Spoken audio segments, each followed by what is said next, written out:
If she did have an AOB item, I can definitely cover that. She had sent that an email, so that's as did you actually, so that's grand. Thanks very much. Any other apologies recorded from the Australians party? Chair, thank you. No apologies that I'm aware of. Okay. From DUP? Thank you, Chair. No apologies from the Democratic Unionist Party. Thank you. Okay. From the SDLP? Thank you, Chair. No apologies from ourselves tonight. Thank you. Okay. And any independents want to record apologies? No. Okay, I'll take that as all the apologies. Okay, so we move to item 2 on the agenda, declarations of interest. Has anyone got any declarations of interest?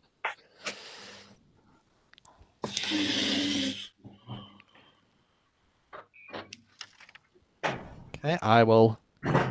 Any indications there? No. No. Okay, I'll take that as no declarations of interest. If we move to item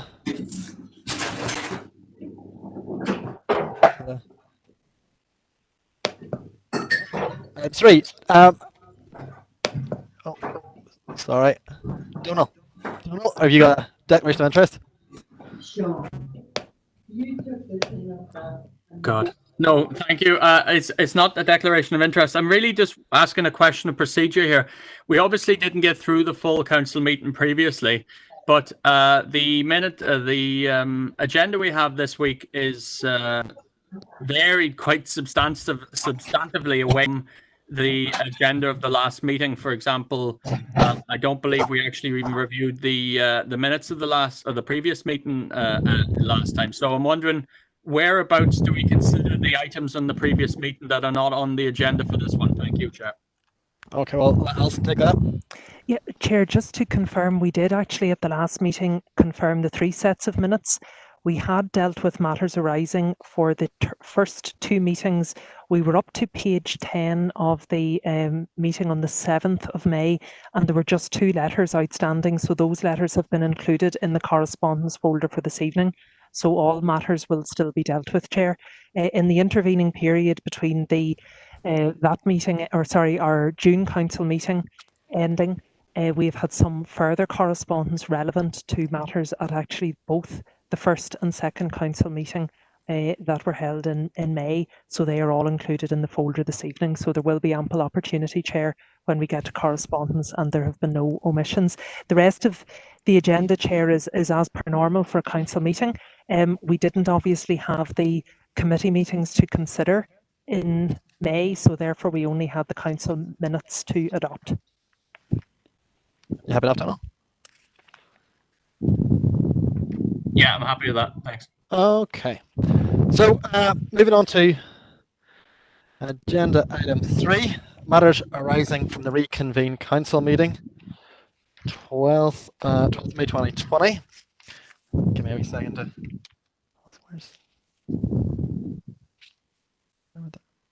That's not my pack, actually. Do you have a hard copy of that? Yes, Chair, I do.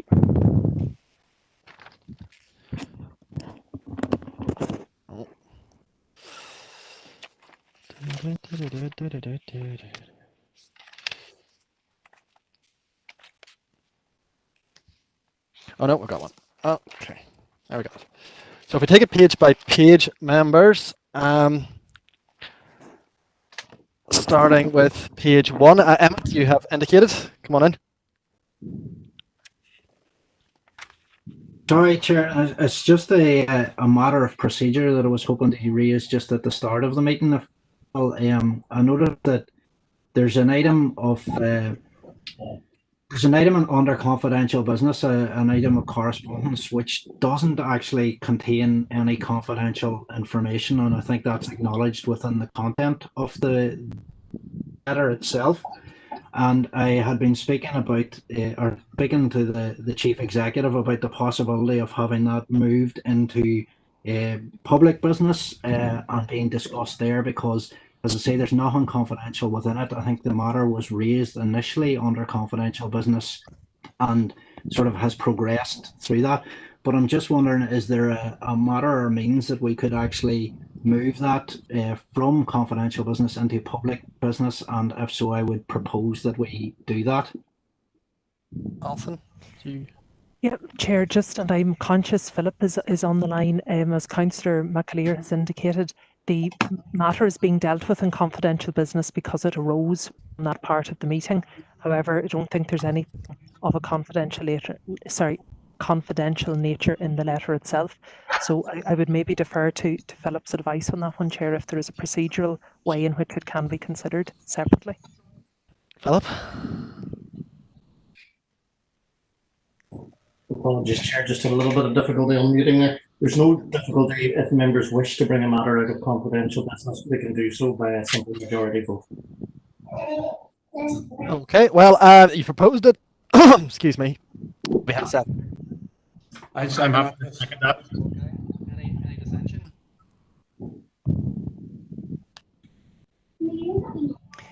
Don't hear any, so I think we'll move that one to public business.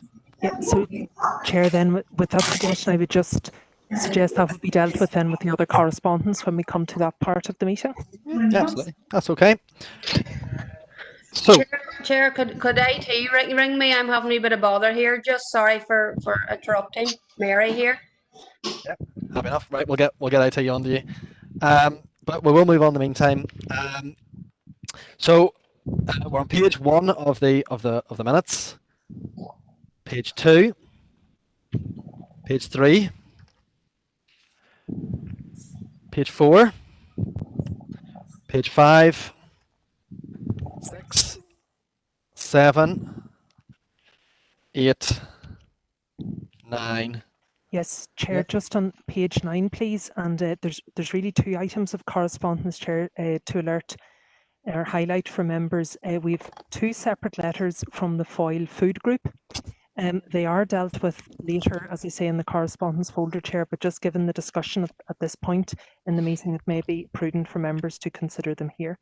So the first letter, Chair, is the 15th of May, and this response was received from Foyle Food Group on the back of various media articles and indeed following the previous council meeting.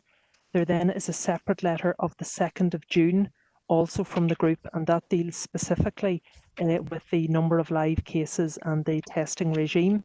And then the third item, Chair, of relevant correspondence at that point is from the Health and Safety Executive Northern Ireland, from their Chief Executive regarding their obligations, their arrangements, and also those of the Council in relation, for example, to supermarkets. So just to highlight those 3 items at this point, Chair. Okay, we have an indication from Councillor McElduff. Okay, thank you. I'll just go to unmute.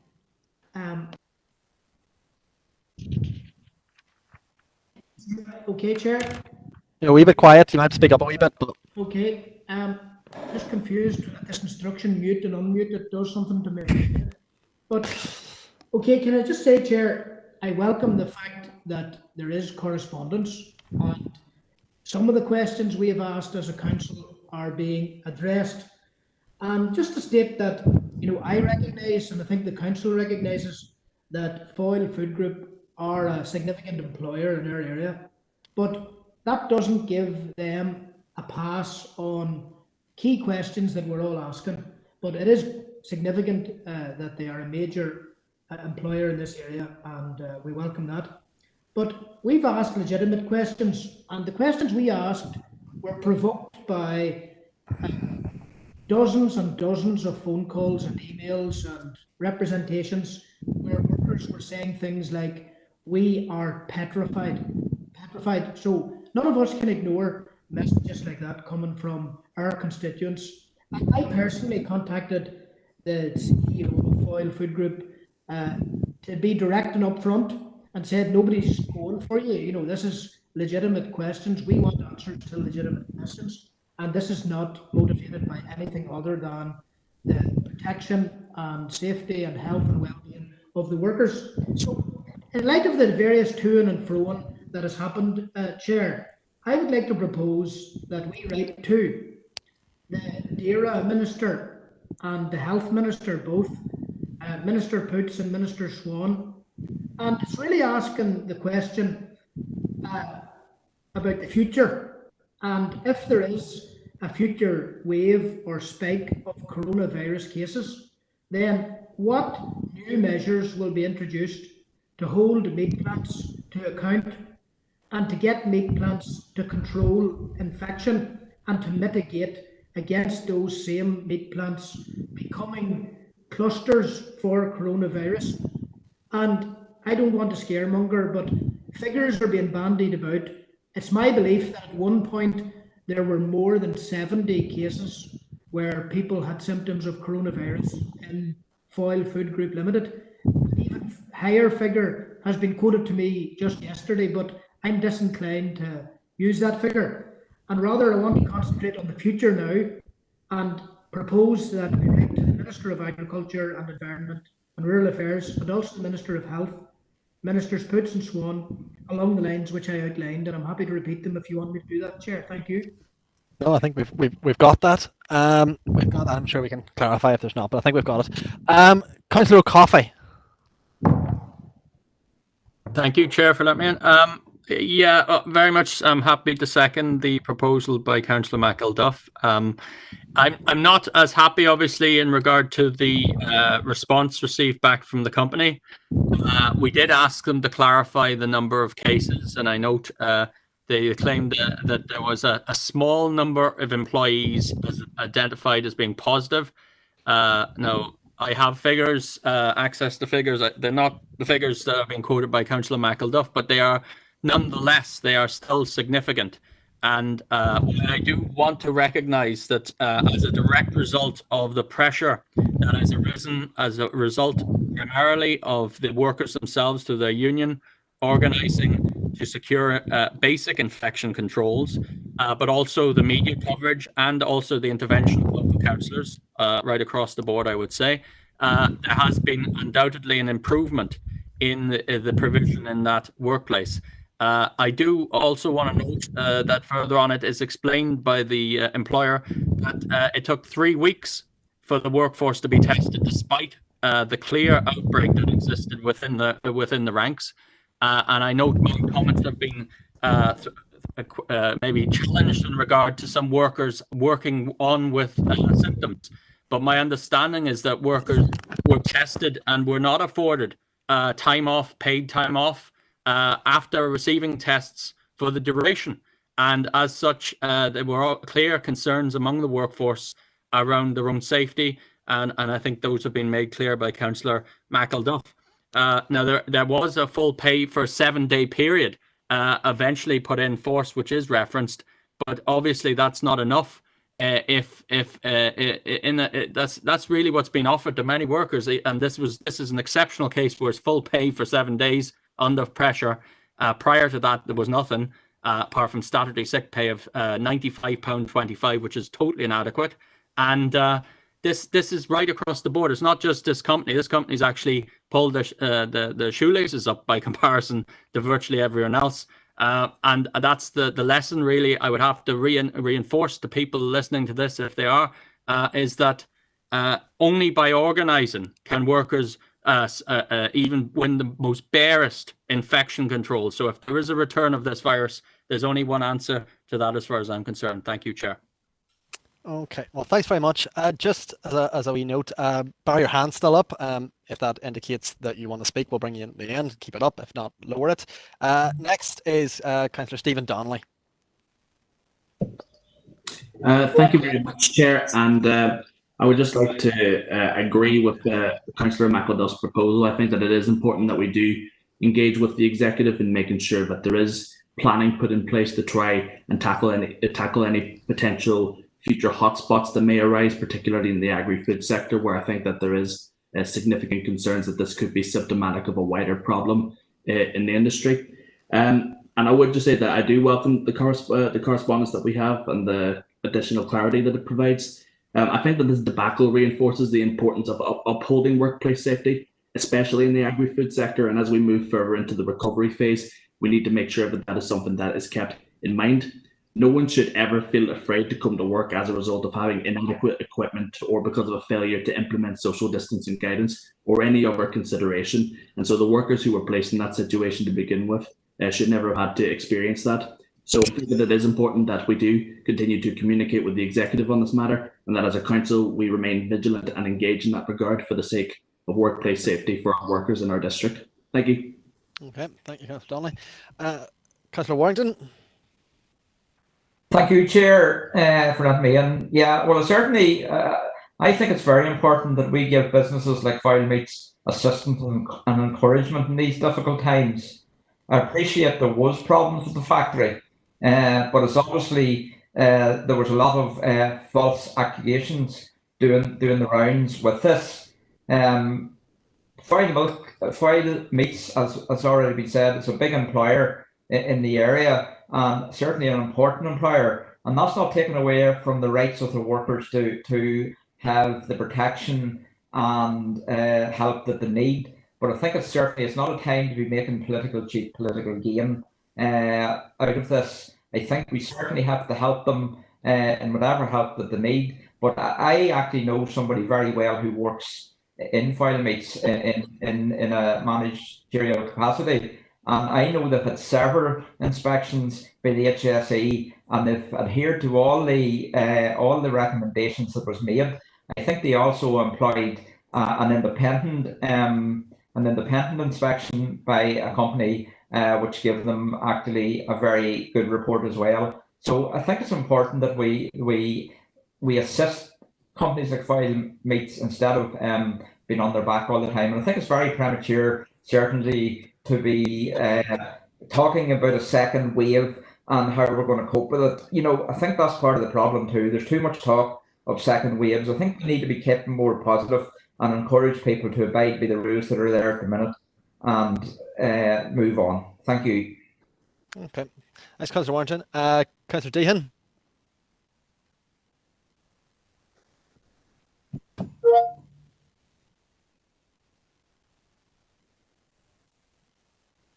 Sorry about that. I did not hear anything.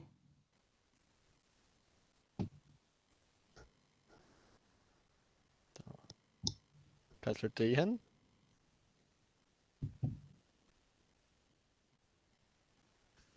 Yeah, well, we'll maybe... Can you hear me, Chair? Yes, we can now, yeah. Okay, thank you, Chair. Well, Chair, I want to welcome this correspondence from Mr. Atchison, the CEO of Foyle Foods, and also the clarification from HSE-NI. I think there's a lot of very valuable information contained within that. I don't agree with Councillor Warrington that we were having a go at Foyle food processors. I must say I'm astounded at some of the information which is provided by Mr. Atchison in his letter. In other words, that the Foyle Food Group supplies 10% of the beef sold in the UK, and that it employs 1,400 people at 8 different processing facilities, but that over 500 people are employed at Duggery Road. You know, we had a meeting last night of the Brexit Committee, and we are all very conscious of the economic challenges. I think it was right and proper that we should ask the questions of Foyle food processors regarding how they were responding to the COVID-19 crisis in terms of their work practices. I think it was appropriate that we should insist that the highest standards of hygiene and of protection for workers should be adhered to. Because after all, Chair, if this group is supplying food to the worldwide market, then it is in their interests to ensure high standards of hygiene and operations within their major plant.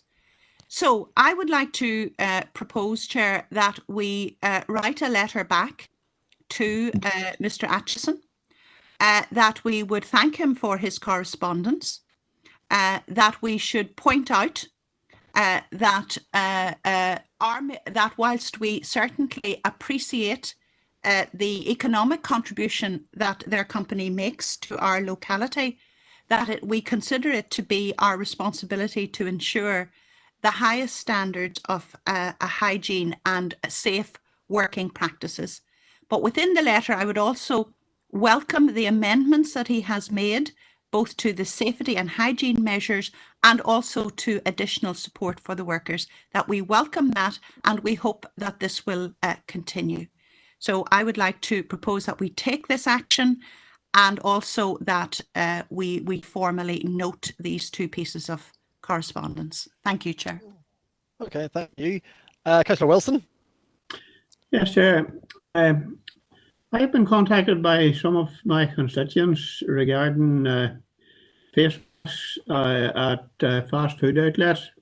Apparently some are down that line and some aren't, and for the safety and really to put the customers' mind at rest, I think that, and I don't know really what the regulations are or state, but I think it's something that I would ask that maybe the council would well like to highlight, that it's something that I believe needs to be carried out, especially in food outlets, and it's really good to see them open and available again. But I think for the comfort of their customers, it wouldn't be any harm to ask them to do that and see that they do it.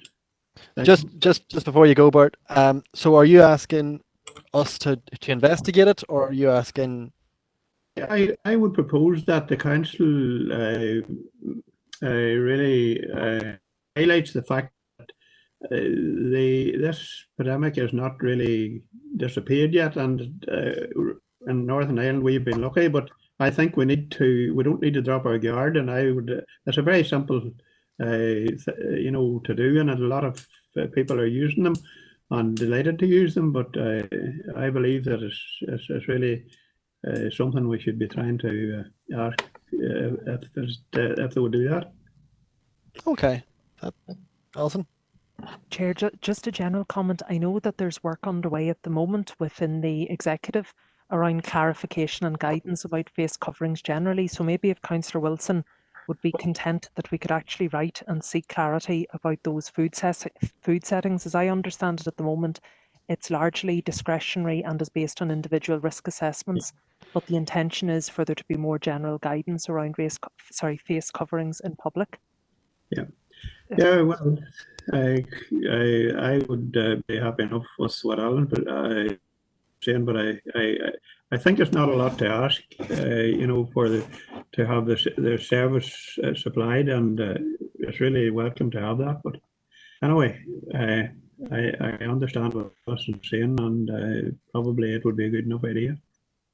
Okay, right. Well, there's a number of proposals on the table here. So that are not seconded, one by Councillor Deacon and one by Councillor Wilson. So if we move on now to Councillor Thompson. Chris, can I come in the point of order on Councillor Deacon's? Yeah. Sorry, it's as far as I'm aware, the Dougray Road site is two split complexes. There's two managers on that site. Lawrence McGuire is also a manager of similar statute, and he is also a letter included in the correspondence. Okay. It's not, well, I suppose it's not really a point of order, more a point of information, but comments are noted. Comments are noted. Do you have any action you want to take from that, John? Sorry, I believe that Councillor Deacon had proposed to send a letter to one of the managers. Okay. Hold on. Josephine, I'll bring you in. Okay. Councillor Dean, do you want to respond to that? Yes, just briefly, Chair. Yeah, well, thank you, Councillor McClahody, for that information. I was responding, suggesting that we send the letter to Mr. Atchison, as he is designated the Chief Executive Officer. But I've no problem with sending the correspondence to the other gentleman as well. Thank you. That's fine. Okay. So that's grand. Councillor Thompson. Thank you very much, Chairman. Interesting debate. Obviously, we welcome the correspondence from the Foyle Food Group, and I know a lot of people have been lobbied on this issue. And with regard to Councillor McElduff's proposal to do with the Northern Ireland Executive Ministers, I think everybody up there on the Hill is well aware of the situation, and that we'll be pulling out all the stops to make sure that everywhere is going to be safe. from now on. It's a whole balancing act, obviously, with regard to our economy and keeping people safe and hygienic at work. So I welcome the commitment by the Northern Ireland Executive to look into all of these matters. I'm happy enough to second Councillor Dehan's proposal there, as she has she's elaborated a wee bit more on it there, following Councillor McClaughre's interjection. So I'm happy enough to second that, and I'm happy enough to support Alison's comments there with regard to the face coverings discussion in the Northern Ireland Executive. Thank you, Chairman. Okay, Councillor Green. Thank you, Chair. Just 2 points. The first was I was a bit concerned if one of the other councillors, when King had dismissed the word of numerous workers that had complained about the working conditions and the lack of PPE, by saying that he knew one man who worked in management, and so he worked in management, seemingly his word was better than all the other workers. So I'd be a wee bit concerned about that, and I wouldn't want anyone to think the council has that as thinking in that way. And just on a slightly different point, is a point of procedure. Can I ask Alison and if Philip's there too, and it doesn't have to be answered now, it can be answered at the end of this section. If people's broadbands go down and there's a vote or anything in the council, how does that work? And if it's one person, is that all right? How many people's broadband has to go down before a vote is deemed not viable? Alison? Yes, Chair. Well, look, I'll comment on it now, certainly. And again, if Philip wishes to come in, my understanding is that if the meeting remains quorate, then the vote is valid. But happy to defer to Philip's advice, Chair. Philip? Yeah, Chair, that's correct. As long as the meeting is quorate, the vote remains valid. So that's the position. Can I come in there again? Yeah, go on ahead. Just in relation to that, I don't think that could actually be right, and I am questioning that legal opinion, because surely if all the members who wants to vote aren't able to vote, that vote has to be void. There's no way that if there was a vote in this council on an important issue and somebody's broadband went down and the vote was lost by one, that could be a legal vote.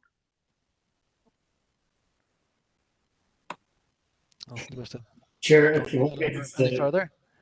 Chair, if I want to comment very briefly. I mean, it is a matter for the council to set its own procedures and processes in relation to a matter such as this.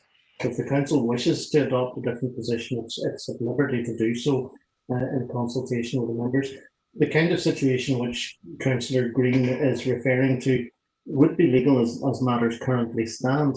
It is, of course, open to any member who was concerned that a vote that was taken in relation to a matter had been corrupted, shall we say, by the fact that there have been broadband difficulties. The protections exist within the 2014 Act to allow any such decision to be called in and reconsidered by the Council. So there are protections in place, but as matters currently stand, the position is that the vote would be valid provided that it was quorate. Well, I'm baffled as to when that decision was made to do that, because seeing the online voting system is only in now for the last month, it's baffling to me to when the council decided that.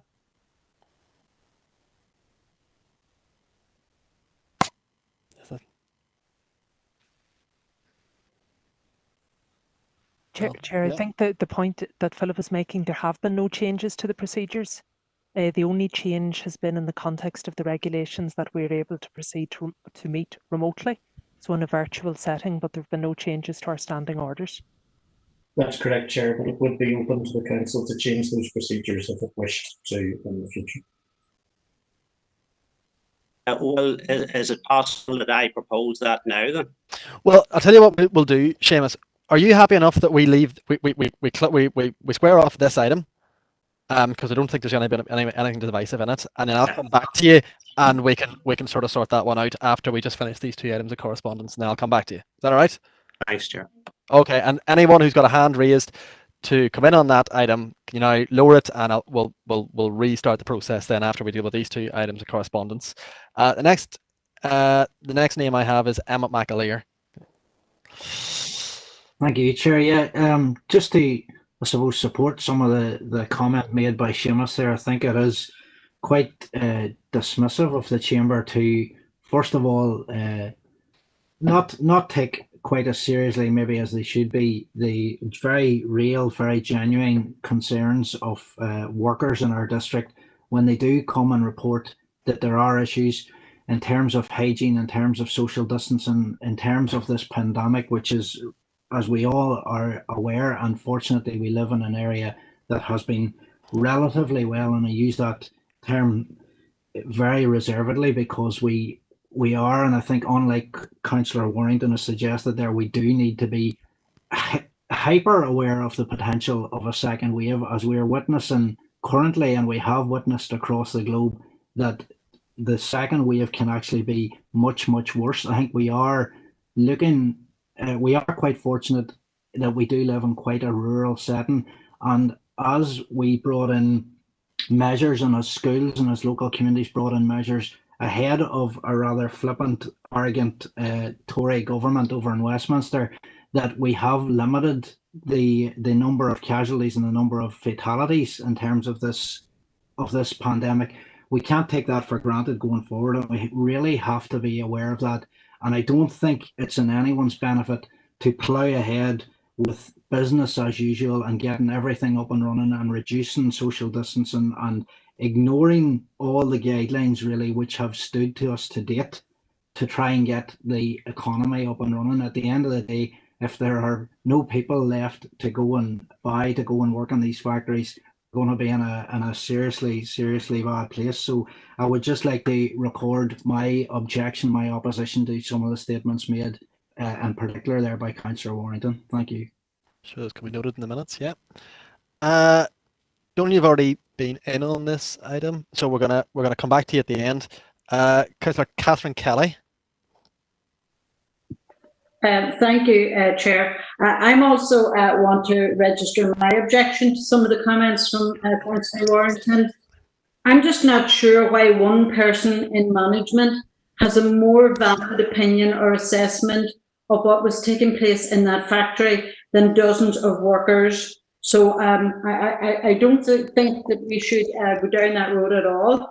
The second issue is about the second wave, which Robin Swan has spoken very recently about being a distinct possibility if the correct apparatus is not put in place and if we don't observe hand hygiene and social distancing and the things that we've been doing so far.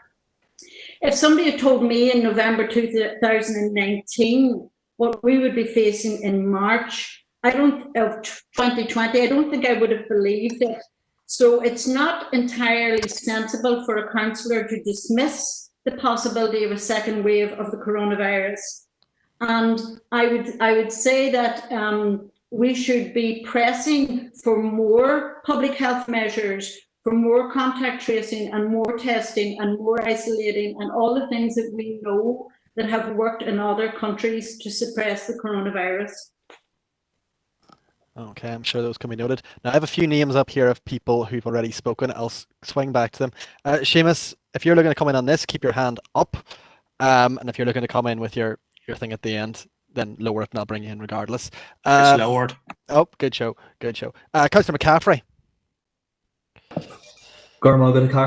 Thanks, Chair. And I just want to express my agreement with what Councillor Kelly has said.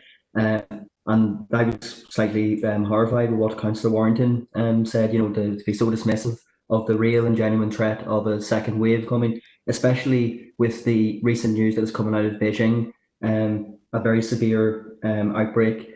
I think it's 106 people have been infected. So that is a very real threat. And we shouldn't be leaving anything to chance, ploughing ahead.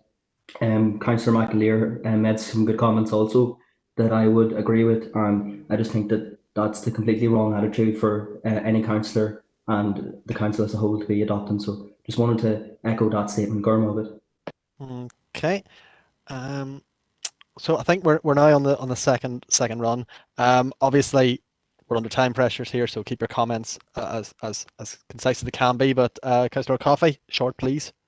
Yeah, thank you, Chair. Just obviously, I wanted to address the issue. Councillor Wilson, I'll not say anything about Councillor Warrington's comment, but Councillor Wilson did make a positive suggestion there, and I would just like to ask him if he was okay to slightly extend it, because I think, while I would certainly agree with him that we should be encouraging the mandating of using face coverings in enclosed areas like they have in many other parts of the Western world at this stage, I would also ask that if we're writing to the executive, then we need to actually look for a commitment to retain and defend the 2-meter social distancing rule in all workplaces, because that is a measure that is it's scientifically based, and it provides protection to workers in the workplace. So I think if Councillor Wilson was amenable to that, then I would certainly be happy to second it.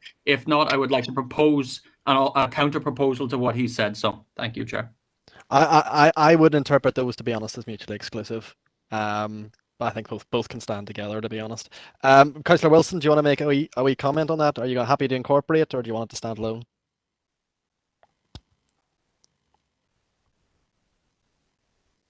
Bert? There you go. No, you're still muted. Try again. There we go. Can you hear me now? Got you now. Got you now. Yes. No, I'm quite happy to go with that, because personally I would happy. Yes, I listening to the television and that, and the what's happening in China again, and Japan and some of those other countries.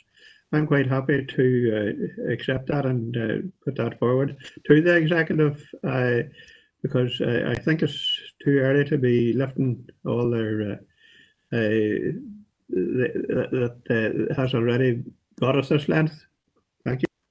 So I think I've got this right, but that's Donald, you're happy to second that proposal then on that. Yes, and withdraw your original one because it's encompassed. So Councillor Warrington, same applies. Keep it short, please. Thank you, Chair. Well, certainly I just want to respond. Basically, I did not say that I taken the word of the manager over the workers. I said that there was problems in the plant and they needed to be addressed. I never indicated that there was no problems, that we should wash our hands with all.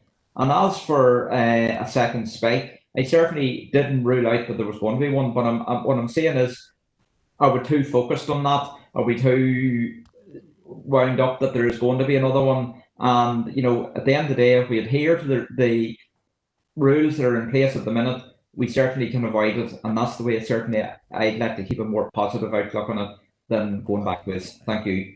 Well, I'm sort of anxious to try and keep this away from sort of personal things. So you comments have been made. You had your response. I think that draw line there. Councillor Kelly, your hand is still up. Does that indicate that you want to speak again? And if so, make it short. Or if not, feel free to lower it.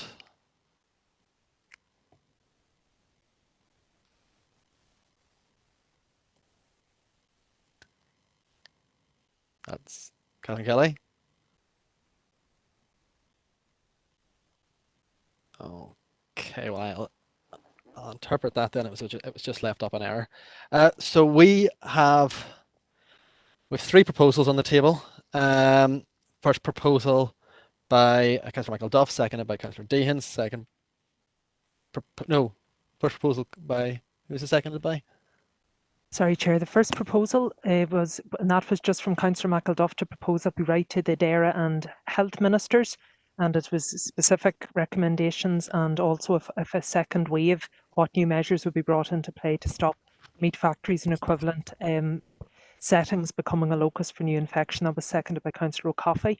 The second proposal then was from Dr. Deehan, that we noted the various items as correspondence, but also that we write back to the Chief Executive of the Foyle Food Group, thanking them for the correspondence, recognising the economic impact on the company, emphasising the importance and priority of health and safety, right for the Council to highlight those matters and welcome the measures that have been put in place. That was seconded by Councillor Thompson.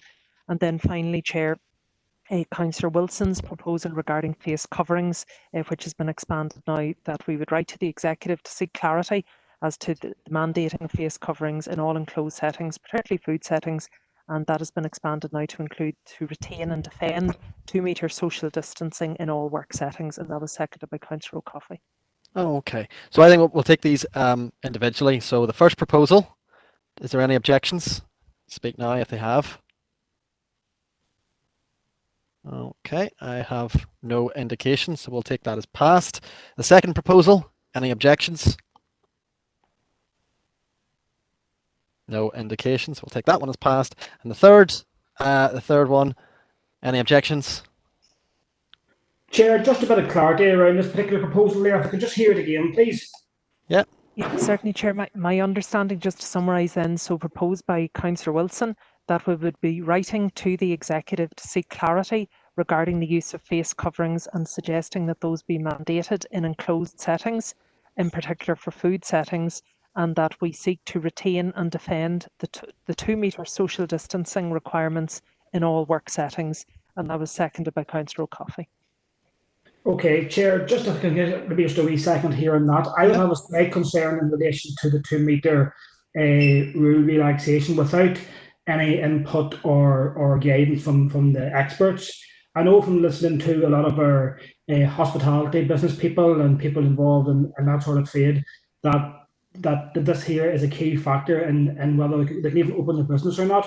And if that guidance was to be relaxed from the key scientific people, the key medical people who might have a more better knowledge of this than the ordinary man on the street, if they were to relax that and to say it was safe to do so, I would be happy with that, Chair. So I don't know whether we should be nailing our flag to the mast at this particular stage in relation to social distancing. If it was to change in the future in line with medical advice, we should be aware of that and adhering to that.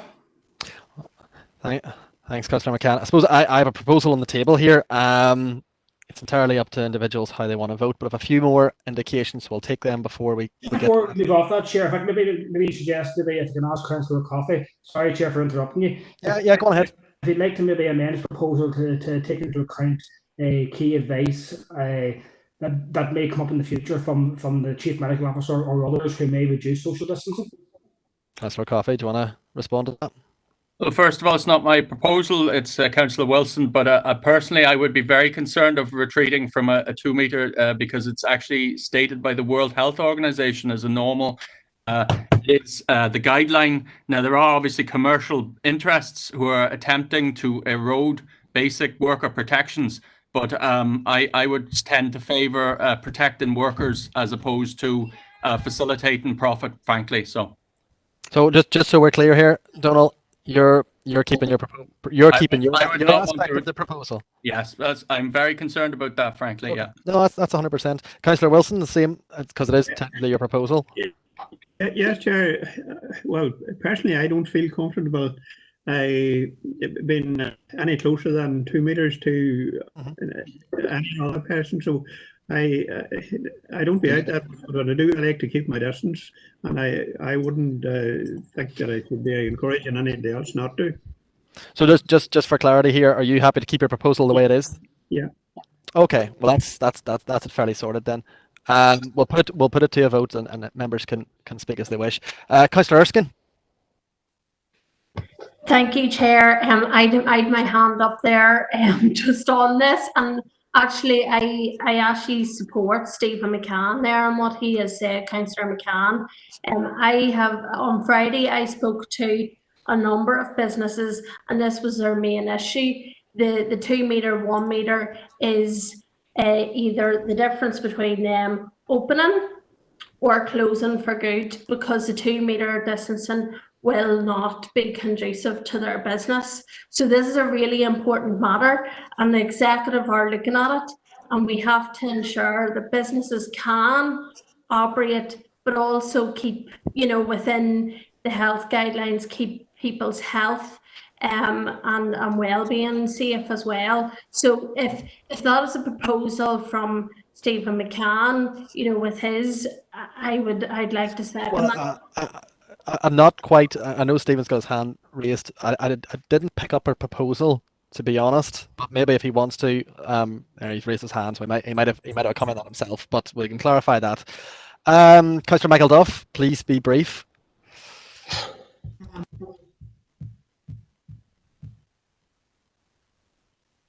Yeah, can you hear me now? Yeah, we can hear you. A wee bit faint, but we can hear you. I am kind of confused by mute and unmute the way it's worded on the screen. I know it's like an instruction, and then you have to put yourself into reverse psychology. Thank you.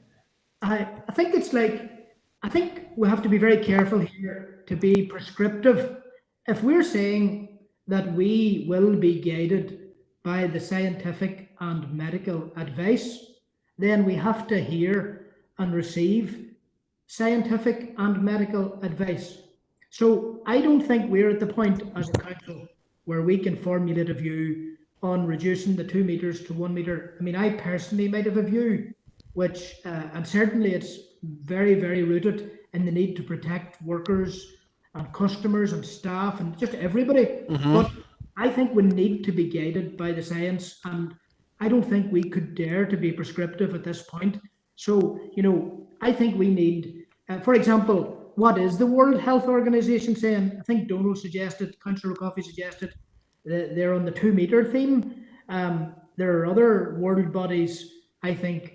I thought the World Health Organization was saying something different. So for us to come down as a local government authority and not be guided by the science and not be guided by the medical opinion, I don't think would be responsible in this matter. We all are strongly of a mind that we need to do everything in our power to protect workers. But just on this issue of 2 meters down to 1 meter, surely we need to be guided by the medical and scientific evidence. Yeah, as I said, I have a proposal on the table. I've asked them to amend it, and they're happy to stay where they are. So it'll be put to a vote. Councillor Thompson.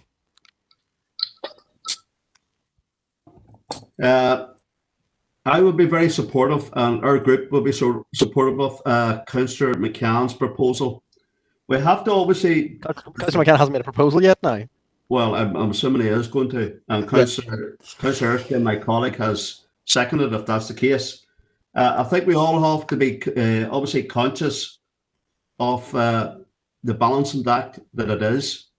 The Chief Medical Officer of Northern Ireland and Chief Scientific Advisor of Northern Ireland advise the Northern Ireland Executive. We must be conscious of our businesses, the people who are employed there, and also their health and safety at work. So if we get the proper guidance from the proper people, I think we're going to have to think about the 1 meter rule, but that's only with the guidance that is the proper guidance is coming to us. So our group will be supporting Councillor McCann's proposal. I can't really accept that she'll second a proposal that she hasn't heard yet, but she can propose, she can indicate that she's happy to propose it if and when Councillor McCann makes a proposal of his own. Councillor Thornton. Thank you, Chair. I sort of agree with the comments of Councillor Michael Duff there. My understanding was the World Health Organization that talked about 1 meter plus, not 2 meters as Councillor Coffey had said. But I could be wrong with that, but that's what I've heard on television and read. But with regard to it, I totally accept that we have to accept the guidance by the science and the medical, and I would be fully supportive of Councillor McCann on that. Okay. Councillor McCann, a lot's been talked about you, and if you want to come in again, just because there's sort of anticipation of a proposal. Okay, thank you, Chair. I wasn't actually planning on making a proposal. I don't think one is required. What I was seeking was clarity around Councillor Wilson's his proposal, seconded by Councillor Coffey, about the 2 meter rule, and I just voiced my concerns about a particular direction. I think Councillor Michael Duff has more or less said it to a T what I was trying to convey. You know, that anything that we do along social distancing as a local authority must be guided by the appropriate evidence. I also am aware that our business community out there, our rate space, are talking to us. They're talking to us daily about getting open again, and we need to be mindful of how we can help them. Whilst obviously key priority is people's safety of workforces as well. So this is why that we must be guided by the appropriate evidence and by the appropriate scientific people. You know, so I'm just speaking in against of that. That's my clarity. I don't think a proposal is required. I don't think. Okay, no, that's all right. I'm sort of seeing that the first aspect of the proposal is fairly uncontentious. The second aspect of the proposal is it might be an idea for the proposers if they wish to indicate to split them, as it might allow some to get through and not others, but that's up to them. Councillor McAleer. Thank you, Chair. Yeah, thanks for letting me back in. I think Councillor Thornton is correct that the World Health Organization at least 1 meter distance, but the local government scientific advisors say they acknowledge that being 1 meter apart actually carries up to 10 times the risk of being 2 meters apart. And just I think if Donald Trump is recommending that people are kept 1.8 meters apart, I don't think we should be below his standards. I definitely don't feel that we are. So I think we have to protect our workers. We have to protect the health and well-being of the people of the area. And I think it's inappropriate to be moving to anywhere less than 2 meters as things currently stand. So I would support the proposal as it stands from Councillor Wilson and Councillor Coffey. Thank you, Chair. Okay. Well, look, there's no need to actually sort of vocalise your support, because I foresee it going to a vote, and then it can be, your opinions can be sort of voiced through that. Councillor Maguire. I was just coming in like Councillor Thornton and indeed Councillor McAleer to indicate that the World Health Organization has said at least 1 meter. But the issue I would have, it'd be disappointing if the recommendation from Councillor Wilson and indeed Councillor O'Coffey second that could fall on the issue of inflexibility on the 2 meters, given that we will all have to be guided by medical advice. The absolutely no issue with the proposal as the intent, but I don't think as a local authority we can insist on the 2 meter if given that greater authority might say it's down to 1 meter in the near future. Yeah, well, I think there might be sort of there's 2 aspects to that proposal, and I think one's relatively uncontentious and one's not. Councillor Baird. Thank you very much, Chairman. Whether it's 2 or whether it's 1, I don't think it's up to us as a council to be explicit on that. Surely if the wording is changed to that these places adhere to the direction and guidance given by the executive, and that takes the number out of it, because we should be adhering to whatever the direction and guidance is on the matter, not making our own decisions locally on it. So if the proposers would consider that, that would not be a back down in anything, but it would be, as I say, simply adhering to the direction and advice and guidance given by the executive on social distancing. Okay. Final indication I have 2 more. Councillor Michael Duff and Councillor just Councillor Michael Duff. Okay. Okay, I'll just take that down, Chair. Okay. Okay, thank you. I'll just remove that. Okay, Councillor Garrity. Thanks, Chris. Yeah, this has gone on quite a while. I think Councillor Baird, I don't know if the proposers are happy to accept that or not, but if they're not, could you split the vote and could we take it to a vote and separate? I think that's a good idea. I suppose it's not my place to sort of. It is your place, Chair. You can split the vote. So it's been going on. It's now 8 o'clock nearly. I know. And I think we need to move. So appreciate you have the call on it. So where you go. Well, I wouldn't be happy making that. Councillor Wilson, are you happy to split that?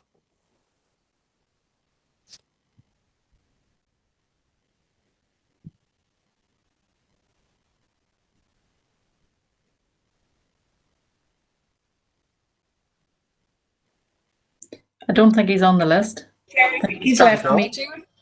Yeah, by accident dropped off. That will add extra weight to the next item that comes up. Well, look, Alison, can I split that, or is that? Chair, your proposer's now left, so he can't amend it. So you, I would suggest maybe the easiest way around it is if another member would wish to amend on the basis described.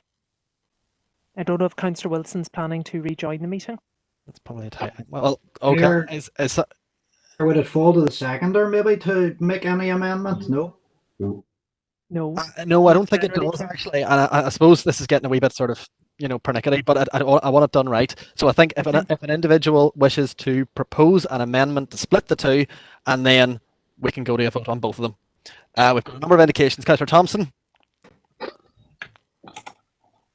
Chairman, I propose. Back in there, sorry. Sorry.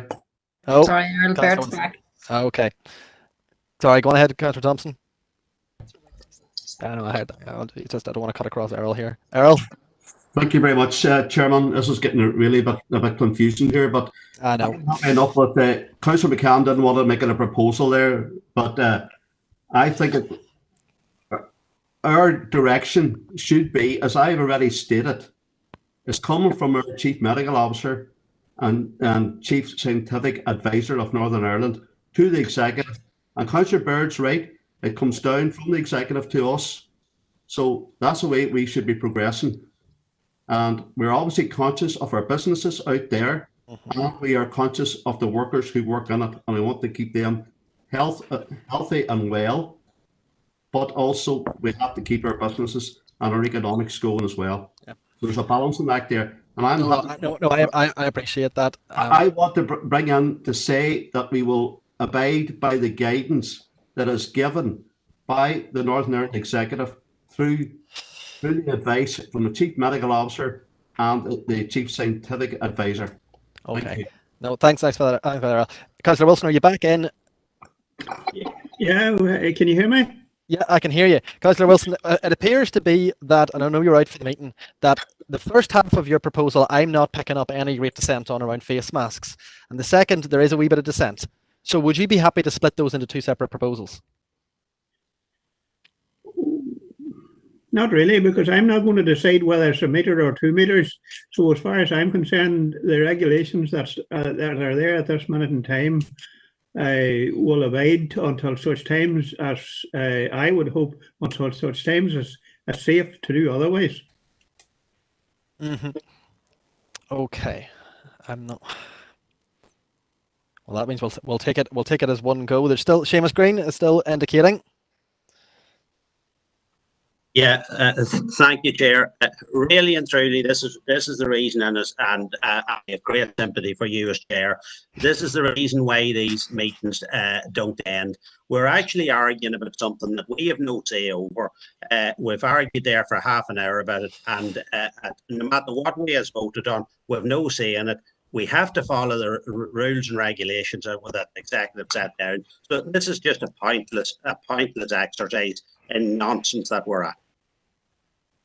Well, views are noted. Views are noted. Look, as I interpret it, Councillor Wilson's on. Chair, can I just clarify that Councillor Wilson heard the interjection by Councillor Baird, because it seemed to make quite a lot of sense, but because Councillor Wilson was out, I wonder, did he hear that? I don't think he did. Right. I sort of tried to explain it to him. Maybe I wasn't overly clear. Chair, I did not hear. I was cut off for about 10 minutes there. Or... We noticed. Well, Chair, maybe if anyway, no matter about Councillor Baird or anybody else, I believe yes, we should be going on medical advice, not on what people that have no idea other than to keep people safe, and that's the only reason that I right. Well, believe. Okay. I'm going to interpret that as a slight change in position from what we thought it was earlier, in that you're going with medical advice, which would put you. I'm going to ask Donal if he's happy enough with that interpretation, because he is a seconder, and I think it's different from his interpretation. And if it's not, then we'll work from there. Donal, are you happy enough with that? My interpretation of what Councillor Wilson's saying there is he's defending the position of 2 meters social distancing, which is set out and is the current position of the CMO. It's the position of PHE in England. It's the position recommended and has been recommended by every medical authority to date. Now, obviously, when profit comes into play, Donald Trump and Boris Johnson are all pushing back from 2 meters. I know that. But the trade unions are demanding 2 meters as a safe distance, and it should not be any lower just to make extra profit. So I am with Councillor Wilson in holding firm to 2 meters. That's certainly not. Sorry, I don't know, but that's not the way I've picked it up. I think Councillor Wilson is suggesting that we go with medical advice. Can I not that we go with medical advice? If that Councillor Wilson's changing his proposal. That's what I'm trying to work out. Bert, are you happy enough that the wording of your proposal represents that you go with medical advice? I believe that at this minute in time we need a 2 meter distance. Okay, well, okay. Well, thanks, Bert. Well, in that case, I'm taking that as locked in, and we'll put it for a vote. Because I think there's going to be dissent. Barry's raised a hand. Barry, can you make it quick? Well, there's 2 more actually. Barry, you need to unmute yourself. But we're going to put this to a vote after the interjections on my screen are cleared. Councillor Wilson says that he supports the advice at this time. So does virtually everybody in the meeting. You know, we support that current advice at this time. But if the medical officer and scientific officer guided the executive into change, that would still be guided by medical and science evidence. So I think we want to be guided by science and medical evidence at this time and in the future. I appreciate that, Barry. It's a nuance here. I suppose I'm going to have to make a call on this. I asked Councillor Wilson whether he was clear that he wanted to stick to the 2 meter rule. So I'm going to interpret that as the proposal that will go forward. It's going to go to a vote now, but very quickly, Eamon and Seamus, and then it'll go to a vote. Eamon. Thanks, Chair. Well, I would agree with the 2 meter rule because I'd be totally for protecting the workers' rights against profits. But I'd like to take issue with something Seamus said there. Seamus said that it was nonsense we were talking about, totally futile. Well, look. Is he questioning the power and democracy of the council here, or you know? But as well as that, it's very contentious. I'd like to ask this vote to be recorded. Well, that's grand. That actually makes it easier for us, to be honest. Seamus and Barry, you've been 3 or 4 times here, so I mean, I'm going to give you a sentence each. Seamus first, by the way, please. Thanks, Chair. I'm completely confused because there's a number of councillors saying that it has to be 2 meters. Are they given a timeline on that? Is it 2 meters for 6 months? Is it 2 meters for 10 years? Is obviously at some stage we have to go be medical advice when it goes. So that it makes no sense to say that we're recommending 2 meters. 2 meters for how long? Seamus, look, it'll go to a vote. You know, I think we've talked about this around the houses. Alison, are you happy enough to summarise how you've interpreted this proposal, and then we'll take a recorded vote on it, and that'll be the issue squared. Well, I suppose just to confirm then, Chair, the proposal for voting is proposed by Councillor Wilson, seconded by Councillor O'Coffey, that the Council writes to the Executive to seek clarity regarding face coverings in enclosed settings, particularly food settings, encouraging those to be mandated, and to retain and defend the 2 meter social distancing requirements in all work settings. There you go. You can vote on that as you see fit. Alison, will you call out the names and in alphabetical order, and we'll record them. Thank you, Chair. Councillor Diana Armstrong. On the first part, I would vote with that. I did ask for it to be split, and there wasn't really much. So it's you're going with the proposal in its entirety, or you're not going with its entirety. No, Sorry. I'm going against. Okay. Against. Councillor Baird. Against. Councillor Blake. Against. Councillor Buchanan. Against. Councillor Campbell. Against. Councillor Clark. Against. Councillor Coyle. Against. Councillor Curry. An aye against. Councillor Deehan. Against, Chair. Councillor Anne-Marie Donnelly. Against. Councillor Sean Donnelly. Against. Councillor Stephen Donnelly.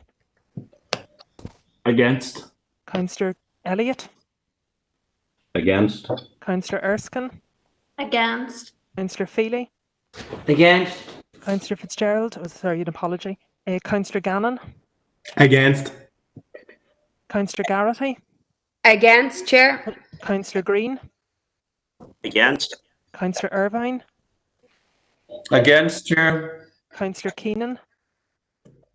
For protecting workers' rights and for the proposal. Councillor Catherine Kelly. Against. Councillor Podrigan Kelly. Against. Councillor Maguire. Against. Councillor McAleer. And for protecting people's Councillor health. McCaffrey. And I against. Councillor McCann. Against. Councillor McCloughery.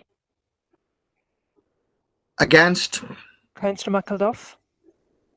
Against the proposal. Councillor for McPhillips. medical and scientific. Against. Councillor O'Coffey. For workers' rights. Councillor O'Reilly. Against. Councillor Rainey. Against. Councillor Robinson. Against. Councillor Smith. Against. Councillor Swift. Against. Councillor Thompson. Against.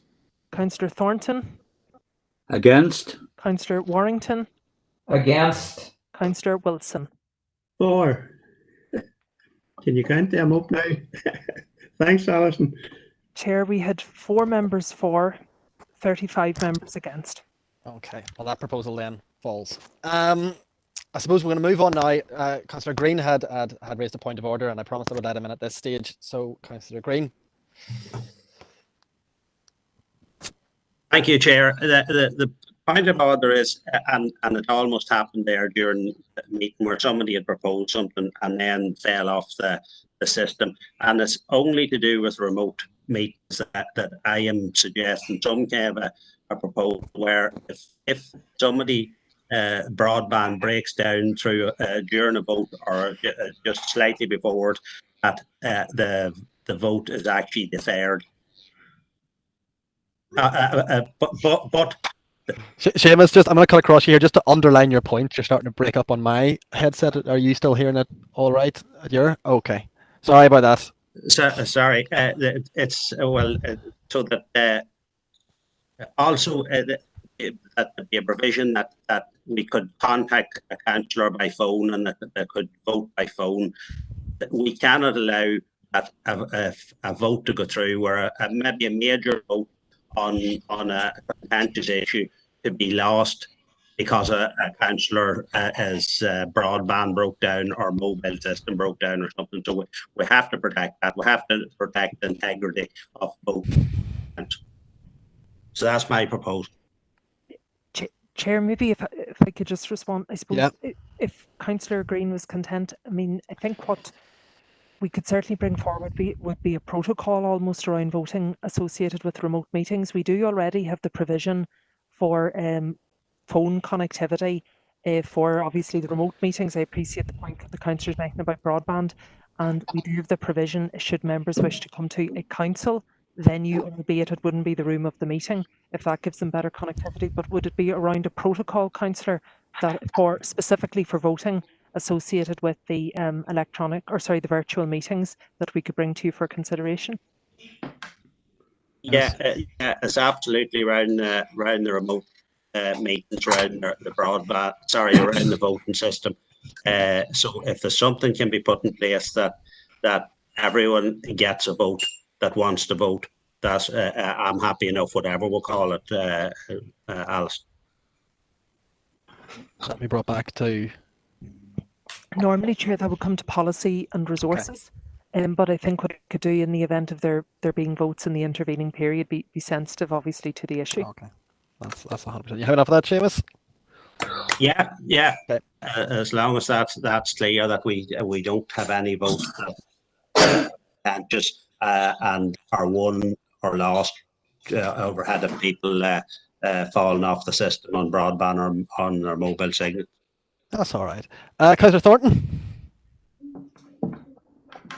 Yes, Chair. I'd just like to record my support for Councillor Green's concerns. I mean, it's not what it should be. So I support his concerns full-heartedly.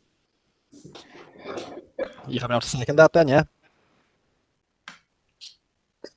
Correct. Yes. Okay, Grant. Councillor Irvine.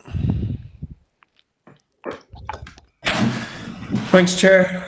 No, I'm happy with the points that Seamus is raising. The issue I was going to raise was, I think Alison has raised it. Normally, we actually deal with such matters in regard to standing orders and P&R. I appreciate that really the next full council meeting that we have is the full council meeting.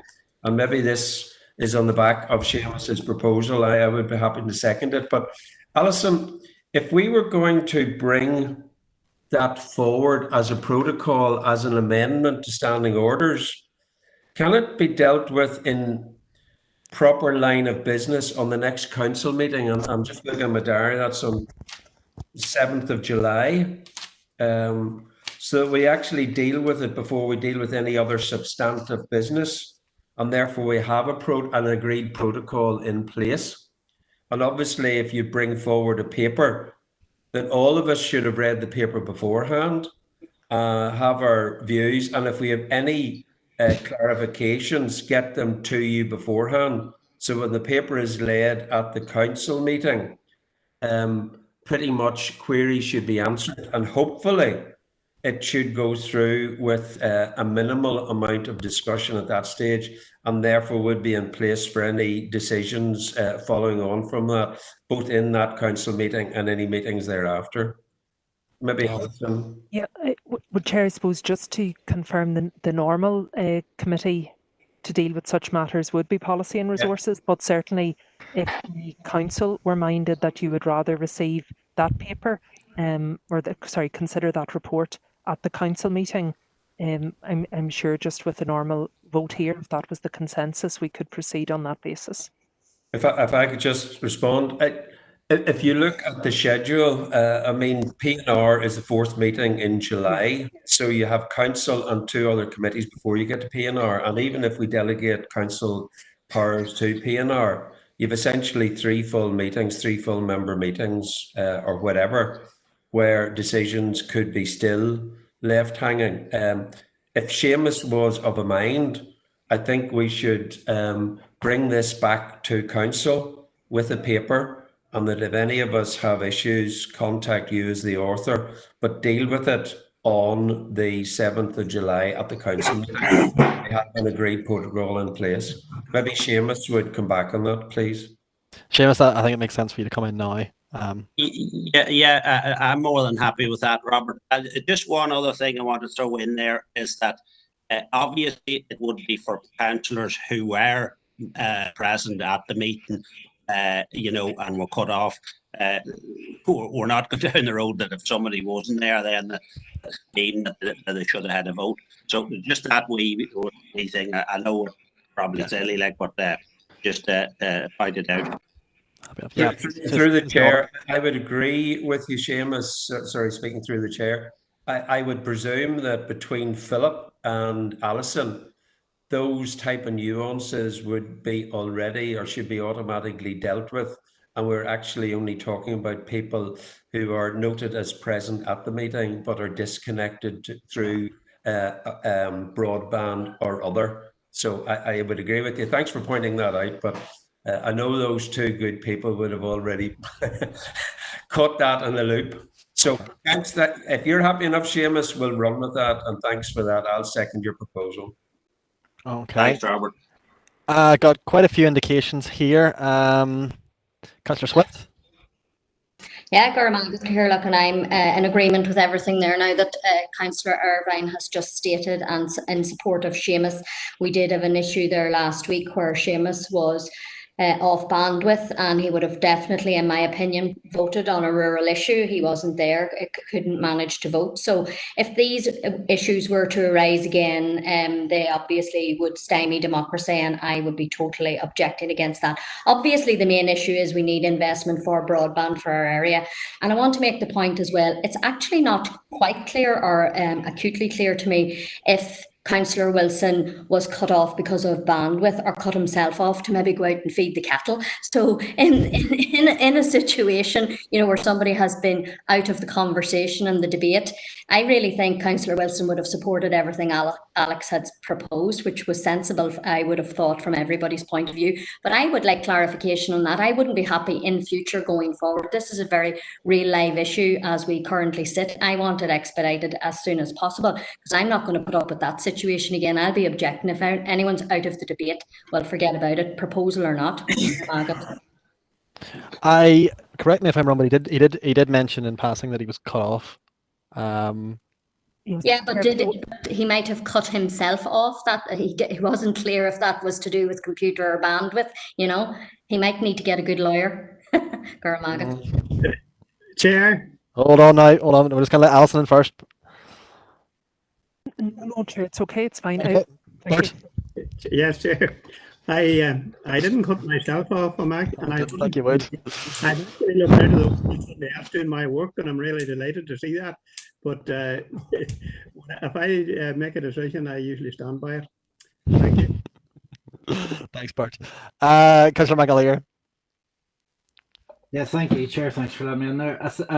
Supportive of the proposal from Councillor Green. I think just it's worth as well making sure that whilst everyone does need to be included in the votes in meetings that they are, I don't think we should be allowing it to delay or defer the vote to another meeting. I think it's important that whatever action is taken in a timely manner. And I would disagree with Councillor Irvine's proposal, and I know this has been the practice maybe in a recent meeting, that the recommendation is to have all business done off screen and out of the public sphere, that questions are asked to officers or officials and they aren't presented through the public channel. So I would be very much in disagreement with that. But one thing that Councillor Irvine did say, and I'm very pleased to hear him say it, and I look forward to seeing it progress, is that he's looking forward to 3 full member council meetings in the month of July. So looking forward to those full member meetings as well, Robert, and I'll see you at them. Thank you, Chair.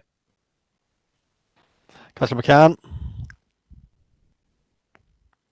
We'll bring you at the end of that, sir. Thank you, Chair. And I'm definitely not intending to go back over ground that's been covered with the interest movement in the meeting, but I do think a very valid, sentiment was missed in that last proposal. So if I can maybe make a proposal, Chair, in relation to the face masks, as it was in the first part of that previous proposal, and also just to say clearly, that this council definitely supports workers' rights. We're for the workers, we're for the safety and for the well-being of the workers and the public.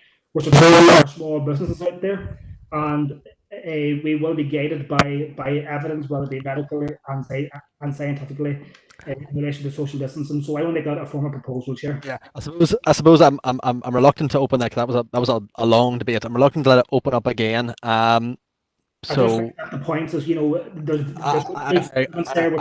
there's Chair, I agree, but I just don't think that it needs to be the debate doesn't need to be had again. Councillor Thompson.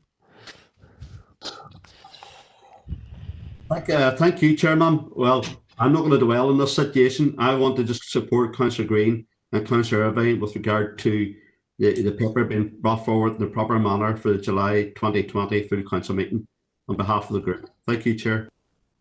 Okay. Councillor McCaffrey.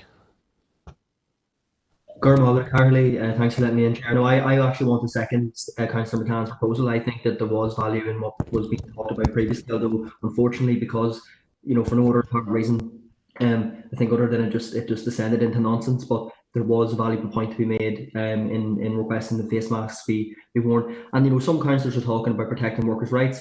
It doesn't really seem that they're interested in all workers, because whilst of course the 2 metre rule is the rule until it is medically and scientifically advisable to do otherwise.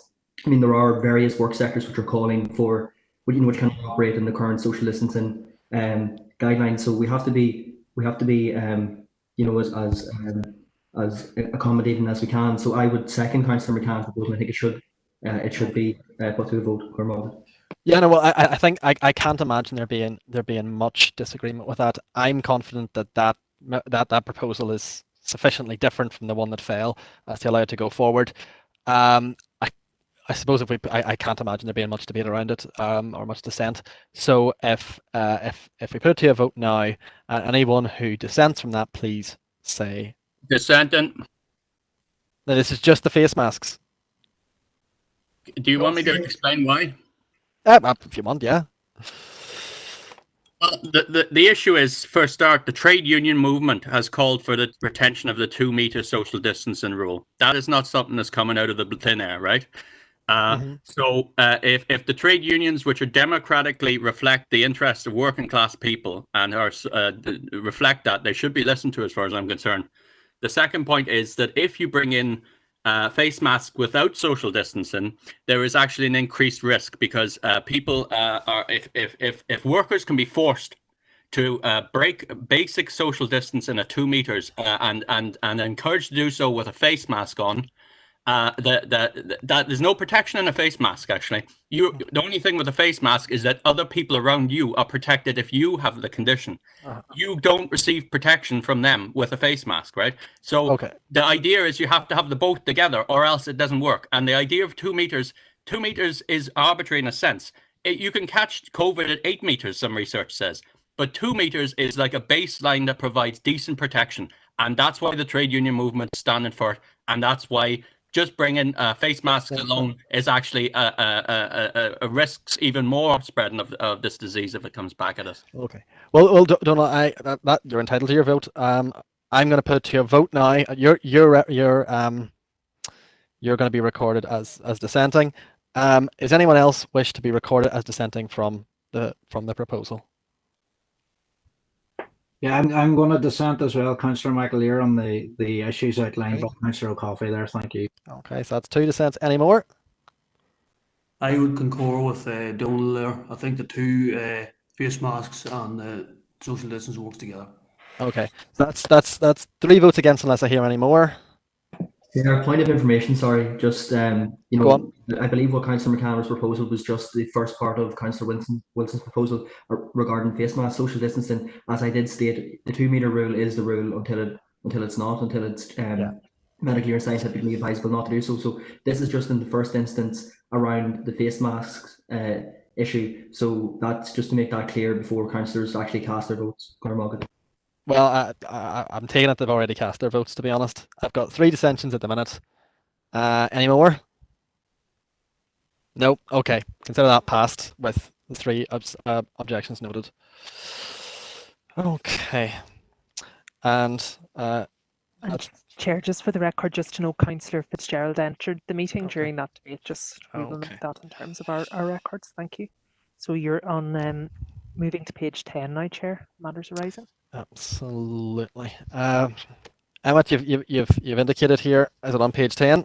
No, sorry, Chair. It's just on another point of order, and it's coming off the back of the issue that Councillor Green raised there, maybe, and I'll be very brief on it. It's to do with the recording of the audio or the visual minutes of the meetings, and the editing as such of them. I went back to a meeting of the RNC committee from the 10th of March, and I noticed when I'm listening to it, at one point I'm cut off in the recording and it skips on to another speaker. And I noticed this, I've heard a couple of reports of something similar happen when other people have went back and listened to or viewed minutes of the meeting. So I'm just wondering, could we get clarification, if not now, maybe brought back to the P&R meeting, what the process is when meetings are finished, who uploads that audio? Is there any editing of the audio, or now with the YouTube content, what the process is there? Because I wouldn't like to think that there is any sort of tampering done with what's happening and what's recorded in the chamber to what is being put online. Thank you, Chair.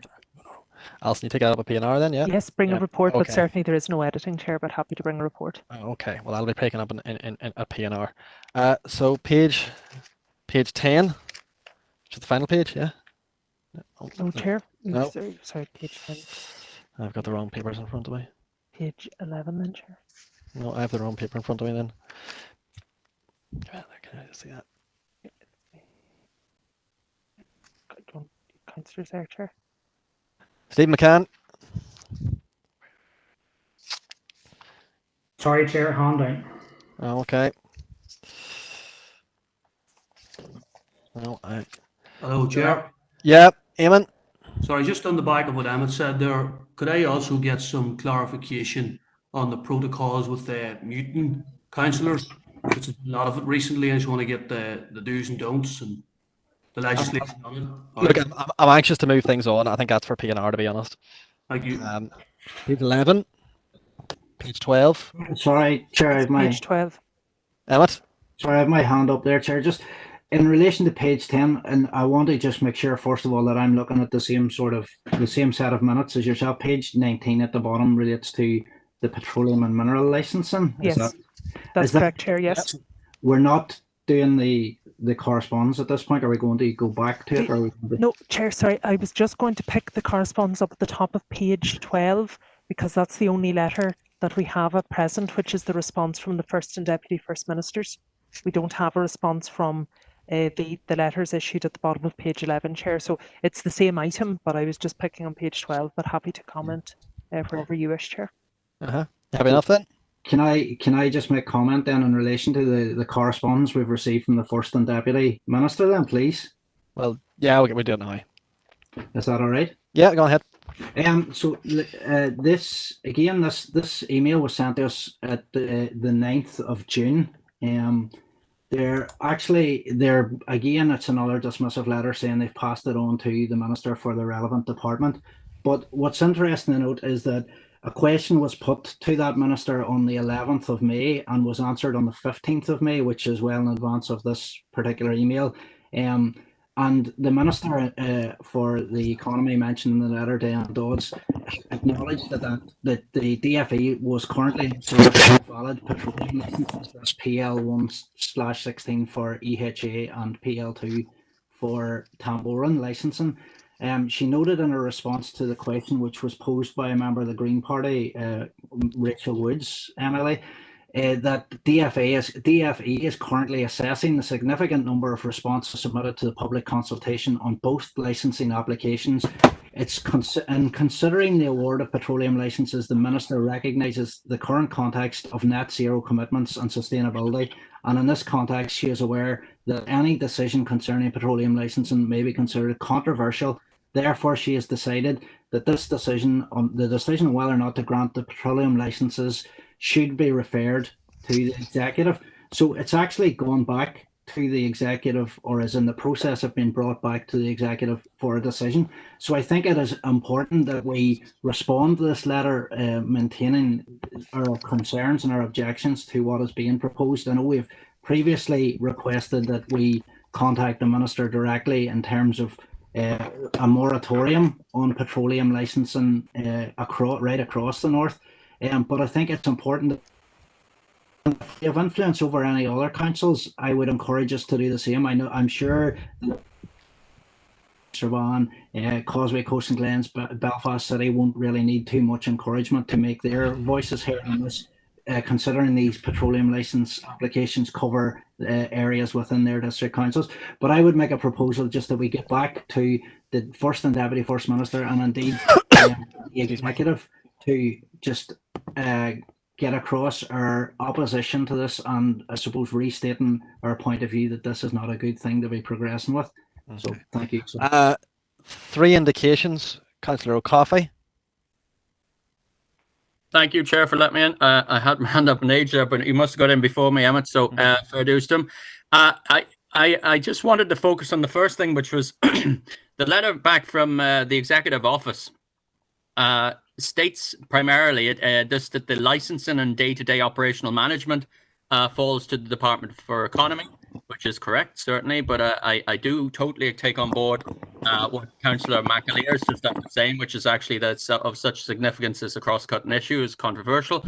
But our original email or our original correspondence to them actually raised a rake of other issues. For example, preventing licensing for importation of frack gas, associated byproducts, and a ban on fracking, all of which are out of the responsibility of the Minister for Economy, as they are undoubtedly cross-cutting issues, but they were not referenced in any way in the response received. So I would just certainly like to second Councillor McAleer's proposal, but actually go back and actually ask the questions that they failed to answer in the original correspondence from ourselves. And just finally to note that these demands are not, again, taken out, sucked out of our thumb in a sense. They are actually arising as direct demands from the anti-fracking movement, which is very clear now that in the absence of extant licenses, this is the time now when we can see a move made on this toxic industry. Thank you. Okay. Anthony Feely.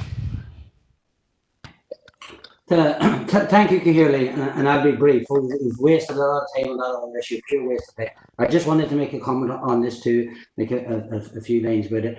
I can kind of understand why the two ministers, or the deputy and deputy first minister, couldn't respond, because it has to come from Minister Dodds. And I see now that Minister Dodds hasn't replied to us yet, so I would hopefully that she would soon reply to us. And as everybody knows in the council and myself, and my party is totally opposed to fracking, and I hope that the council keeps opposed and stays opposed to it, because of mining and fracking in our area, because it is very bad for the environment, and bad for climate, as I think is a big effect on climate change too, which is a big issue at the minute. But also the frack gas is a pure disaster in Ireland and in West Fermanagh, where I'm from, where I represent. And also for frack gas shouldn't be happening anywhere in the world, or definitely shouldn't be brought over here to be stored either. So I'm just totally opposed to it. And I would be proposing that we write back to Minister Dodds. I'll just see what is the hold up that she isn't getting back to us on this issue. And it's a major issue. I'm just totally opposed to it. I'm not going to say any more about it to waste the time, but just propose that we write back to Minister Dodds. Thank you. Okay. Thanks, Anthony. Councillor Raymond Keenan. Yeah, I'd be fully in support of what Donald and Abbott were saying, but there does seem to be a sort of a game of political football here. One department saying it's the other department's area, and because it's contentious, going to, so I think we need to go to the top, and as Emmett says, write in all other councils and get them to express their views on it as well. Thanks. I'll take it as a second then of the earlier proposal. Yeah, grand. It's already seconded, Chair. Sorry. Councillor O'Coffey had seconded. Oh, sorry. Councillor Amory Donnelly. Thank you, Chair. I just wanted to come in relation to Councillor Feely's proposal, and I wonder if he would amend it that the letter is written jointly to the Minister, Diane Dodds, and the First Minister and Deputy First Minister, so that they can't really fob us off again. So if the letter is sent to the two departments, and if he's happy to amend his proposal, I'd be happy to second that. You've actually indicated already, but yes, no problem with that, Amory. Yeah, no problem. Okay, so that's two proposals then, as I see it. Two proposals, one proposed by Councillor McAleer, seconded Councillor O'Coffey. Okay. Any dissent? No, I'm taking that as passed. The second one by Councillor Feely and seconded by Councillor Amory Donnelly. Any dissent? Sorry, Chair, can I just get clarification on what that second proposal was and how it differed from the first one, maybe, please? Thank you. The second proposal, Chair, was specifically expressing concern to Minister Dodds about the delay in responding to the Council, and that this matter be given her urgent consideration, and that also be copied into the First and Deputy First Ministers. Thank you, Alison. No, I think they're different proposals. I'm happy enough with that. Donald? Very briefly, I'm happy with the second proposal in general. I'm just suggesting to Councillor Feely that I note that the original correspondence was also addressed to the Minister for Infrastructure, and I don't believe that they've responded either, so whether they should be included or not as well. And it's up to you if you want to amend that. Yes, I'm coming in. I was coming in to say what the proposal was, but Alison explained it, no bother there. No, that's so, yeah, I agree with you. Can write to the Minister for Infrastructure as well, if they want to put that in, no bother with that either. Okay. Any dissent then? No? Okay. We'll take that as passed. Page 13. Page 14. Page 15. Page 16. And page 17. Okay.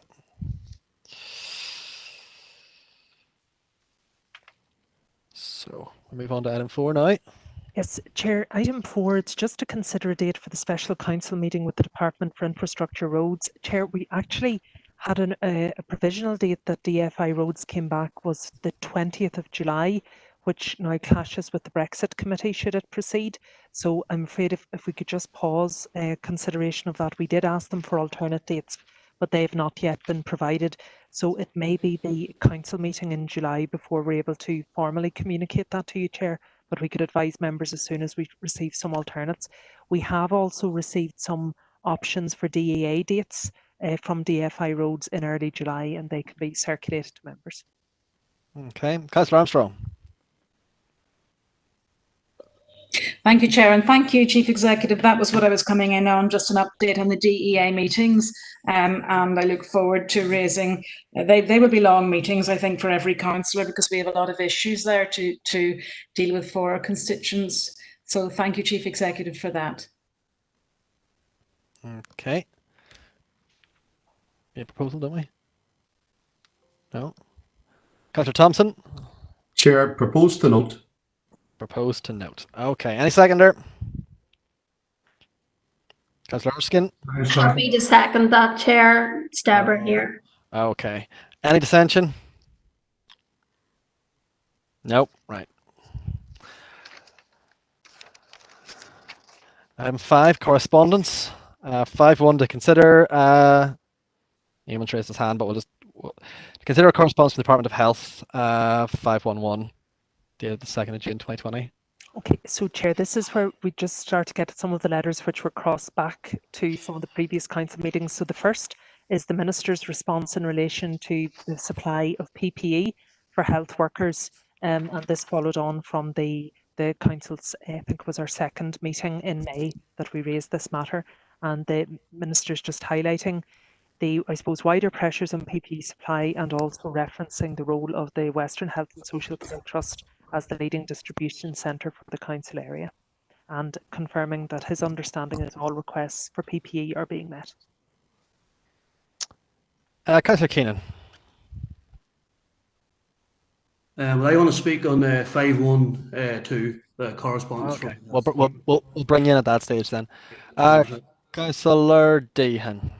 Thank you, Chair. Well, Chair, I think it was myself who raised this issue, and I welcome this correspondence and reassurance from Minister Swan, and I want to propose that we note. Okay, thanks very much. Councillor O'Reilly. Thanks, Chair. Just to follow up with Alison, I had proposed that we would get a supply of face masks to the council to have, as they are going to become much more prevalent, as we've been discussing earlier on. Have we got an update there?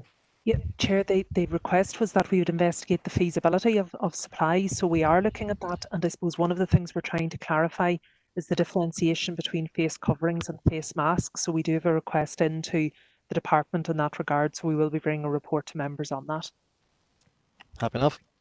Chair, can I just, it was face coverings, and can I ask when that report, because we are, you know, it can slip very easily, Chair, and if there's a procurement lead-in time and so forth, we're going to be chasing ourselves during the summer. Well, Chair, you see, the issue on face coverings is there really is no formal procurement lead-in because they can be made relatively cheaply, easily, and even at home. So the specifications on face coverings would be significantly less than the specifications on face masks. And we were intending to bring that to the July Policy and Resources Committee. Okay, Chair. I'll leave it at that. Thanks a million. Councillor Warrington. Thank you, Chair. I just want to second Councillor Leehan's proposal. Okay, thank you. Councillor McAleer.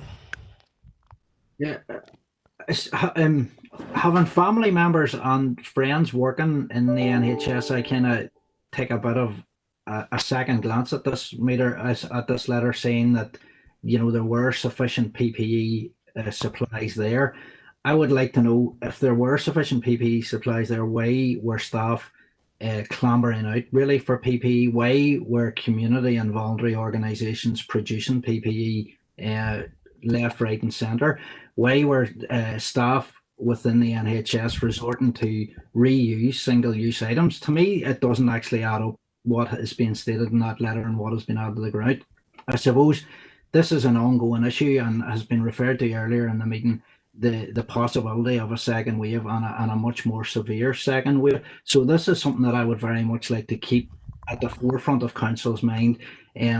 Whilst stated there that there are sufficient supplies, that this is something that we are very mindful of moving forward. And should we actually come into a spike again or a second wave, that there are sufficient supplies for not only the NHS but also for our healthcare homes, which were seemingly left neglected throughout this whole response. So I think it's just very important to keep this issue on the agenda for future meetings just going forward, Chair. Okay. Trying to see who's not been in. Councillor Deehan, Councillor Keenan, Councillor Coffey, Councillor Riley, and Councillor Warrington all have hands up. Some of you have already spoken before. If you intend to come in again, keep your hands up. If not, please lower them. Yeah. Councillor Keenan.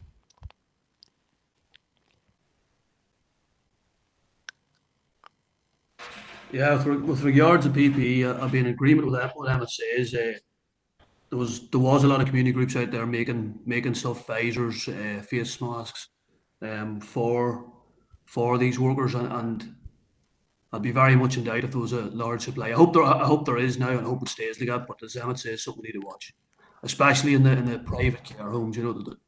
They seem to be. Councillor Coffey. Yeah, it's just very briefly to maybe echo that last point in particular, that I think where we have seen the privatisation and the outsourcing of social care to the market forces, there was a particular breakdown, and I just wanted to put on record a case where a worker in a care home was faced with the transfer of an elderly person, a suspect COVID patient, to a care home in this area, and they didn't have any PPE, but the paramedic was handed them over to him, was kitted with visors and a whole lot. And I think hopefully we've learnt the lesson of that, and we will have sufficient stocks. And I think maybe the key issue of all is actually the logistics of insurance supply, but I do recognise that things have dramatically improved within the Department of Health. And I just hope that the measures are put in place to ensure that the private sector is also as equally compliant. Okay. Councillor Duff. Thank you, Chair. Can I propose that we write to the Chief Executive of the Western Health Trust, seeking an assurance that we are equipped with adequate supplies of PPE in this area? And I would express particular concern for nurses in the community and carers in the community. I've heard from both, categories of essential health worker that they didn't have, despite everything. And in the midst of the pandemic, Gabriel Scally, Dr. Gabriel Scally, he wrote in the Irish Times, that, and the Irish News and other papers, that there was a secretiveness and an unresponsiveness coming from the Department of Health that was worrying. And I found that when we asked questions of the Trust, and I don't necessarily blame the Trust here, that our questions weren't being answered because they weren't getting answers from the Department of Health. So I would propose we write to Anne Kilgallen, seeking an assurance that in our local Western Health Trust area, not least the southern sector of that area, that we are adequately equipped with PPE provision for future challenges, and that nurses in the community and carers in the community will not be left behind. That's grand. Let's see. Councillor Thompson, you haven't been in yet, I don't think. Thank you, Chairman. taking on board what has been said there, I think it just goes down to all health workers, and in that include, has already been mentioned, obviously the care homes, care workers in the community, but also one thing that has been left out there, and that is the people who are employed at the Northern Ireland Blood Transfusion Service. And I know we had a meeting not that long ago, and we've never really got a sufficient answer to that one, and how those people are carrying out their duties with the proper PPE at this stage in the pandemic. So I think maybe that should be included as well. And just another point I've observed there, Chair, and I think it's regrettable that some people are not referring to you as the chair or the chairman. And I think that's, to be honest, I think it's bad manners. Thank you. Well, I know, Chair. I know, Earl, you're always very in favour of these things. I'm not particularly worried. But thanks for anyway. So who's up next who hasn't been in? Councillor Curry. Thank you, Chair. I'd like to second Correspondence McElduff's proposal there, I think, and to take on board too some of the comments that have been made by the Independent Party councillors there. It does seem to be quite at odds with what we are hearing and what we're seeing on the ground. So I note that the Minister is saying that as far as he understands, and I just really do wonder how good the communication is between the actual trusts and the department, because it is at odds with what we are experiencing on the ground. So, okay. No, thanks. So there's a proposal proposed and seconded. If you're coming in to just support what's been said before, there really is no need, and we won't get through the business. So anyone who's going to plan on seconding or supporting, there's no need for you to come in. It's already been done. The next one I have is Councillor Anne-Marie Donnelly. I don't think it's been in yet.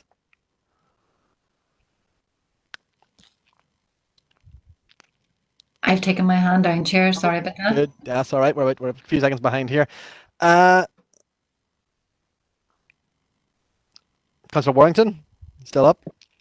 Thank you, Chair, for letting me back in. No, I just basically wanted to say on the back of the communication about care homes, like we have to remember that 84% of care homes in Northern Ireland are privately owned, and at the end of the day, the residents that are in them are paying a significant amount of money to be there. So I think it's important to remember that you know, there has to be some responsibility on the management of those homes to sort of search for stuff as well. Obviously, at the start of this whole pandemic, you know, I think it caught everybody on the hop, and there was problems with PPE. I would be fairly happy that, you know, that it is sorted now, and you only have to remember the proposed plane load of PPE. I think 2 incidents actually. One came in from, I think it was from, I don't know where, and it wasn't fit for purpose. Turkey. And then the other one from China that was paid for, but it never appeared. So, you know, there's been a lot of incidents that hopefully we've got over now and we've moved on. Thank you. Right. Well, look, this discussion is starting to sort of go into other areas. So look, with 3 more indications, Deborah Erskine, Josephine Deacon, and Eamon Keenan. I'm going to ask these keep it to the correspondence in question. Councillor Erskine. Thank you, Chair. I actually do have a proposal here that I was coming in on. I wondered if Councillor McElduff would be happy to maybe extend his again slightly, because something I'm quite interested in is the procurement policy in the Western Trust and the PPE. I know loads of community groups had given PPE and were very generous to the Trust, and I would just like to make sure that that was actually getting onto our wards and to the people who most needed it. So that would be my proposal if Barry McElduff was happy to extend that. Councillor McElduff. Thank you, Chair. Barry, you happy enough? Yes, indeed. Yeah, fair enough. Councillor Deacon. Thank you, Chair. Well, just to be clear, Chair, my proposal to write to the Minister in respect of the provision of adequate PPE arose primarily because of concerns that district nurses and healthcare workers were not provided with PPE at the outset of the pandemic. Since then, there has been major work done and measures put in place to ensure the safety of residents in nursing homes and also the safety of healthcare workers.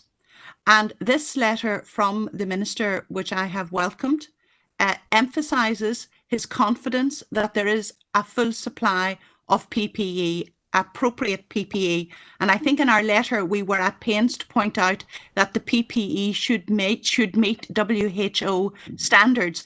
Since that time, Chair, Anne Kilgallen, the Chief Executive of the Western Trust, has announced her recovery plan. And first point on that recovery plan would be the protection of vulnerable people, particularly elderly people living in care settings. So I welcome this proposal. Also in the recovery plan are proposals to take appropriate measures to address mental health issues and also the safety and well-being of all healthcare workers. And the department has announced significant funding for the care home sector, including the independent sector, significant funding to help with staffing issues, cleansing issues, and to ensure that this sector is well protected going into the future. And I welcome that. But I think it is proper that this council should take due note of the risks and concerns that the public have out there. But I think we do have to acknowledge that the department and the trust have gone some significant way to addressing these concerns. So I just want to make that point for clarification and for information for members. Thank you, Chair. Thanks very much. Thanks very much. I have two more names, Councillor Keenan and Councillor Warrington. If either of those are up in error, please take them down. Councillor Keenan. Hello, Chair. Thank you. Just on something Councillor Warrington said was a fair point, that 85% of the care homes are private, and there'll be possibly similar for the community care companies. So out of that, I would raise a proposal that we write to RQUIA, who would be the regulatory body, and ask them to send us a report on the stock for the PPE for all these individual care homes. And are they stocked up and ready for the second wave? Are they the appropriate person to send that to, Eamon? Yeah, they'd be the RQUIA, I think so, yeah. Well, the regulatory body, I'm sure we can sort that out. Okay, any seconder for that proposal? Councillor McAleer, happy to second that. Grand. Right, I've got two proposals on the table then. One, Donal? Just to confirm, that's the RQIA. That's correct. Okay. Thanks for that. So look, I have two proposals on the table. One proposed by Councillor McElduff, seconded by Councillor Siobhan Curry. Any dissent to that proposal? Nope. Right, well, I'm taking that as passed. Second one, proposed by Councillor Keenan, seconded by Councillor McAleer. Any dissent? No. Okay, we'll take that as passed too. Okay. Yes, Chair. So item 512 is, and this was mentioned at our last meeting, but just to confirm from the Minister, the reinstatement of neonatal and paediatric inpatient services at the South West Acute Hospital.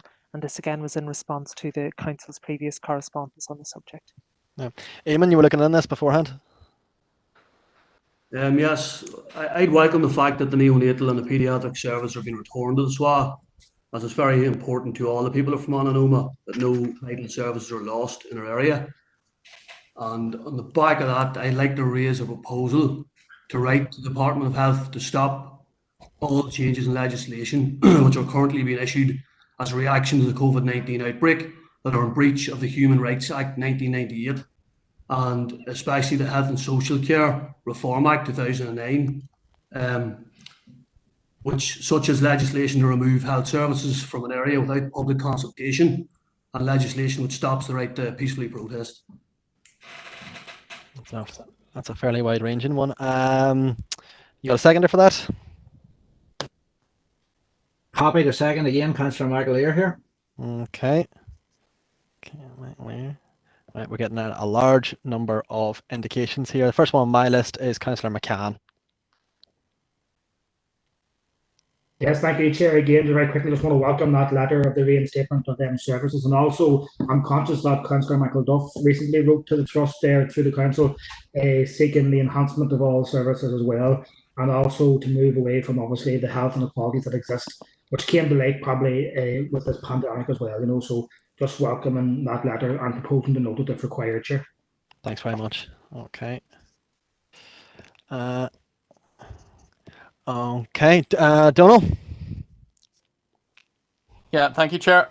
Just obviously, Councillor McAleer's got in terms of seconding it, but I just want to reiterate the fact is that there has been recent moves both by the Department of Health and the Department of Justice, which effectively are starting to really reflect the opportunity of COVID being used to undermine fundamental rights. And Councillor Keenan has correctly identified two of these. One is the right to be consulted about matters, and there's an obligation on government to consult. The COVID threat is a very severe threat, but we certainly the population should be protected from arbitrary decisions, and the idea of having consultation is a basic protection and can be used by those of us who strive to retain as many of our public services as we can. And in regard to protest, that you can't have any more of an attack on democracy really than stating that it's impossible now to have a socially distanced, well-behaved protest if it goes over 10 in Northern Ireland, but it's entirely okay according to the health authorities to do so in England and France and the Republic of Ireland and so on. And I just very fearful about what that around the world we're seeing attacks on rights, whether it's journalist rights or the right of assembly, and we don't want to have that in Northern Ireland. So. Okay, well, there's a proposal on the table. We've got 1, 2, 3, 4. Councillor Deehan. Thank you, Chair. Well, Chair, we did have a long debate on this issue at Policy and Resources, and I just wanted to clarify. My proposal at that time was that we should bring this ministerial proposal to the next meeting of the Health and Social Care Group, if necessary, as a single item agenda. Or else we could convene an extraordinary meeting of that group. There will be a 12-week consultation period on this document. You know, I think that we need to consider it in detail and then respond appropriately to the Minister in terms of formulating a formal response from this council. I think it is important that we do that. I think that our responses should be considered and balanced, but I do think it is important to protect rural services and local services in a manner which is consistent with meeting the demands of the COVID-19 pandemic. So can I ask, Chair, or can I propose that we proceed with that, getting that group convened as quickly as possible, even with a single item agenda? Thank you. Okay, Alison. Yeah, Chair, just to confirm, we are looking at dates. It is a fairly busy schedule, as members are aware, for both June and July, but we are seeking to get a date brought forward, Chair.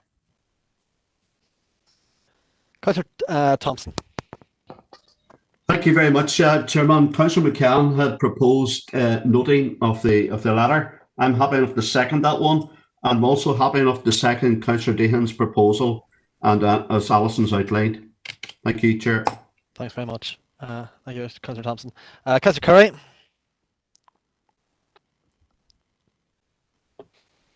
I'm not good at Kearley. Well, I'd actually take my hand down. I was right. Coming in behind Collier McCann. Just to say, you know, when services are removed temporarily, it does create an awful lot of anxiety in the community. And I was reminded just by what Correspondence McCann said there, that we have written back to the Minister seeking assurances that any rebuilding, transformation, that we highlight, you know, retention and expansion of services in our district, and that's what we'd be looking for. And I don't think there's any of us against that in the chamber in whatever form it is. So that's all I really wanted to say about it. Thank you. Final one I have on my screen is Councillor McAleer. Please be brief, because we won't get through this. Thank you, Chair. Yeah, no, just to support what has been said previously by Councillor O'Coffey and Councillor Keenan, I think the right to protest obviously is an important one, and we've witnessed in the last week, I suppose, different policing tactics in relation to Black Lives Matter demonstrations, and a demonstration up in Belfast at the weekend, presumably or supposedly to protect statues. So it is important that we follow up on that. As Councillor Keenan's previously stated, the right to protest is a human right. And also, just to very briefly re-emphasise the importance of the consultation process in any decision made by government, especially when it's related to health. You know, we've seen other bodies exploiting pandemics and exploiting crises before. We don't want to see that repeated. We don't want to lose out here. Thank you, Chair. Okay. I'm just going to ask, I've got no more names on my screen. I'm going to ask Alison to summarise two proposals and... Okay, well, Councillor Keenan's proposal, seconded by Councillor McAleer, Chair, was that we write to the Minister to that he stops all changes in legislation currently being enacted which contravene human rights legislation, including the right to peaceful protest and the removal of services without prior consultation. And the second proposal from Councillor McCann, Councillor Deehan, that the correspondence be noted.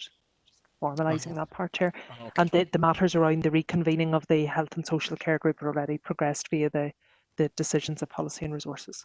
Okay, thanks very much. So I'm going to ask, is there any dissent to the first proposal? Nope. Okay, we'll take that as passed. And the second one to note? No. Okay, passed. Okay, so the next item... Oh, sorry, next item on the agenda, 521, isn't it? Yeah. Yes, Chair. The two items from the Department of Agriculture, Environment and Rural Affairs. Firstly, the letter regarding the creation of an independent environmental protection agency, which again is in response to the Council's previous correspondence on this matter. So the Minister sets out his views. And then the second item, Chair, is in relation to the COVID-19 Small Business Support Grant and members' concerns around the agricultural and farming sector as part of that work. Okay. Emmett, you were quick off the mark there. Thank you, Chair. Yeah, it's in relation to the letter from the Minister about the department for in relation to the independent EPA, and I think it's quite shocking just his intransigence on this issue, that he refuses to take on, like he notes in the second paragraph, I note that the Council remains of the view this isn't something that the Council brought to him. This is part of the New Decade New Approach Agreement, which states explicitly that the Executive will establish an independent environmental protection agency to oversee this work and ensure targets are met. That's a direct quote from that agreement. Now, it's understandable that we're concerned that a man whose party kind of has form for backing out or ignoring certain aspects of signed agreements, but this is something that we need to keep a pressure on. We need to keep a torch on that. And like, if this Minister, who again refers in the fourth paragraph, making comparison to the UK, if he can't acknowledge that the England, Scotland and Wales all have their own independent EPA, why does he want to have a lesser protection here? Even down south they have the Independent Environmental Protection Agency. Surely he doesn't want us lagging behind. And I would want to write back to the Minister, but I would want to write back actually, and I propose that we write back to the First and Deputy First Minister, asking, is Edwin Poots actually fit for this role? He's the Minister for the Environment, but he's showing point of order. I mean, he's showing here that he's. We'll come to you afterwards, Deborah. He's showing here that he's. Chair, just maybe if you deal with Deborah's point of order there first. Deborah. Sorry, can I finish my point, just please? It'll be 30 seconds tops. He's the minister for. He's supposed to be the minister No, for. no, Environment. no. Actually, I think, and in fairness, she's right. Alison is, and points of order are directed at me, and I have to immediately address Chair. them. So she's right. Deborah. Chair, I'm not going to sit in a council meeting where people are going to make accusations like that. He is the Minister for Health, or for Agriculture, sorry. There should be respect given to these people in the role. I don't sit and question Councillor McAleer and his role as a councillor in this Fermanagh and Omagh District Council area that he represents. Neither should he call into question anybody's fitness for a role as a minister. He is there as Minister of Agriculture. I think that's wholly inappropriate, the comments that he's just made. I'm gonna let him finish. I'm gonna let him finish, and I suppose based on the end of his comments, I suppose I'll take a view as to whether his proposals are inappropriate and therefore rule them out of order. Emmett.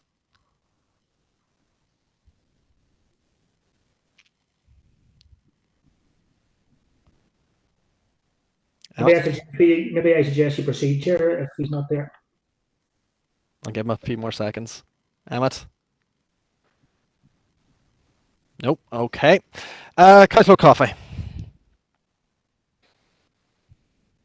Thank you, Chair. I don't know what's happened there with Emmett. Hopefully he'll be able to come back soon. But the fundamental point he was making is really correct, that the Northern Ireland remains the only part in the UK and Ireland on these islands not to have an independent environmental protection agency. And many people who care deeply about the environment and committed environmental activists will tell you that that has had a consequence in terms of accountability around decision making. Even departments are apparently acting in a way that they would not be able to get away with, let's put it that way, if there was actually an independent body. But as it stands, NIEA is now a component of government, and there's a real genuine concern among those on the front line of defending the environment that there's regulatory capture. Effectively, that's the truth. Well, I just would suggest, as a proposal, I suspect that this is what Councillor McAleer was writing. It was really to challenge the response that we had. And in regard to, I note he says that the UK is committed to at least maintaining environmental standards in post-Brexit. That's factually incorrect. The UK has now moved away from environmental standards in terms of imports on agri-food, as everyone will know. So it's not even accurate what he's saying back to us. So. Well, I suppose as I interpret it, Deborah Erskine was not objecting to that part of his proposal. She was objecting to the idea that. Hold on a second, Emmett. She was objecting to the idea that this council would write asking if somebody was fit for office, which I was taking, and I know he was cut off, but I was taking that as a proposal, and I would view that as inappropriate. So, Emmett, I'm going to let you back in, but you can work on the knowledge because you were cut off. Sorry, yeah, sorry. Was vocal and I muted myself instead of doing the opposite. I'm very grateful to Councillor Erskine's contribution there in terms that she values my contribution to the council, and I think with the upcoming call-in decision, I'll be very interested to see her vote reflecting that. But as I say, just to finish off the point I was making, just to finish the point I was making, Edwin Poots is the Minister for the Environment, but he's shown in this letter and in previous correspondence he's completely opposed to an environmental protection agency, which is part of the New Decade New Approach agreement. And he's also the Minister for Agriculture, and he's a member of a party who has signed up to this race for the bottom agreement with Donald Trump and with his like in the States. So I don't know if it's an unfair question to be asking as such, but it is. If that needs to be redacted or removed from my original proposal, I think Councillor Coffey still echoed the majority of the sentiment of what I was proposing. Well, with the removal of that, I think there's a proposal on the table, and I think it's been seconded by Councillor Coffey. Yeah. Chair, I've lost my hand, but I would like to have a few words on that at some stage. Okay. IT will be on to you, but now you're on. You may as well have a go at it. Go on, Bert.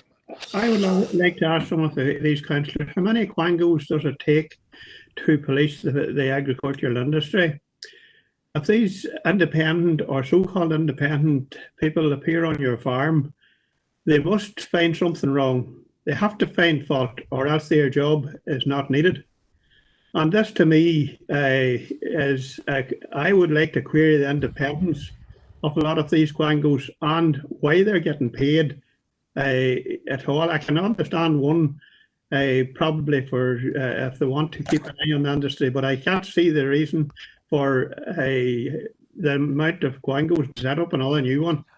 Bert, if you're going to make a proposal that needs sort of a wee bit more concrete than that, what are you suggesting? Well, I'm suggesting that we do not need another quango. Okay.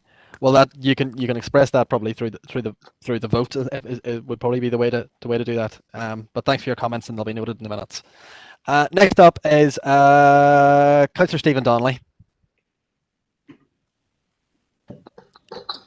Thank you very much, Chair. And I suppose I would just like to say from the outset, I mean, the policy intention behind having an independent environmental protection agency is not to go after agriculture, as Councillor Wilson seems to be under the impression of. It's about making sure that we have an effective regulatory framework in place that allows for the protection of our environment and our natural heritage. So this is not about targeting the agricultural sector. It's about making sure that we have that robust, appropriate protective framework in place to ensure that our environment is not abused. And quite frankly, that there are too many examples across Northern Ireland and including in our own district that demonstrate a real necessity for that.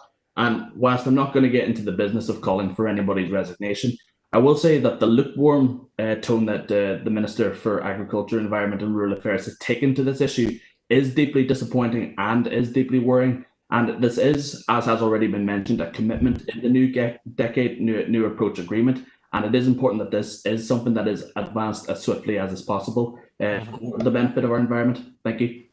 Okay, thanks. So we have a proposal on the table. If you support it, there's no need to come in and but if you have other proposals or whatever, feel free. Next one, Councillor McKeenan. Yeah, I'd like to speak in support of Emma's motion, but I'd also like to say, you know, if it's good enough for Scotland, Wales, England to have this independent body and the south of Ireland, like what we have here with the NIEA, it's a self-regulating, self-monitoring body. There's no accountability. There's no transparency. I think the only fair way would be an independent body. And as mentioned in the new age, new approach deal, Edwin Poots should know that that's the position, not the council's position. So I would question his knowledge on this. Well, I mean, I've already taken a decision on that. Councillor Curry.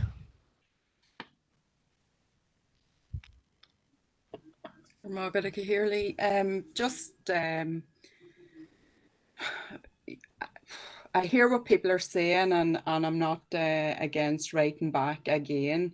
But also in this letter, there is discussion around an independent environmental oversight body. Now, it's not clear at all how that differs from an independent environmental protection agency. There's not a lot clear in this letter, to be honest.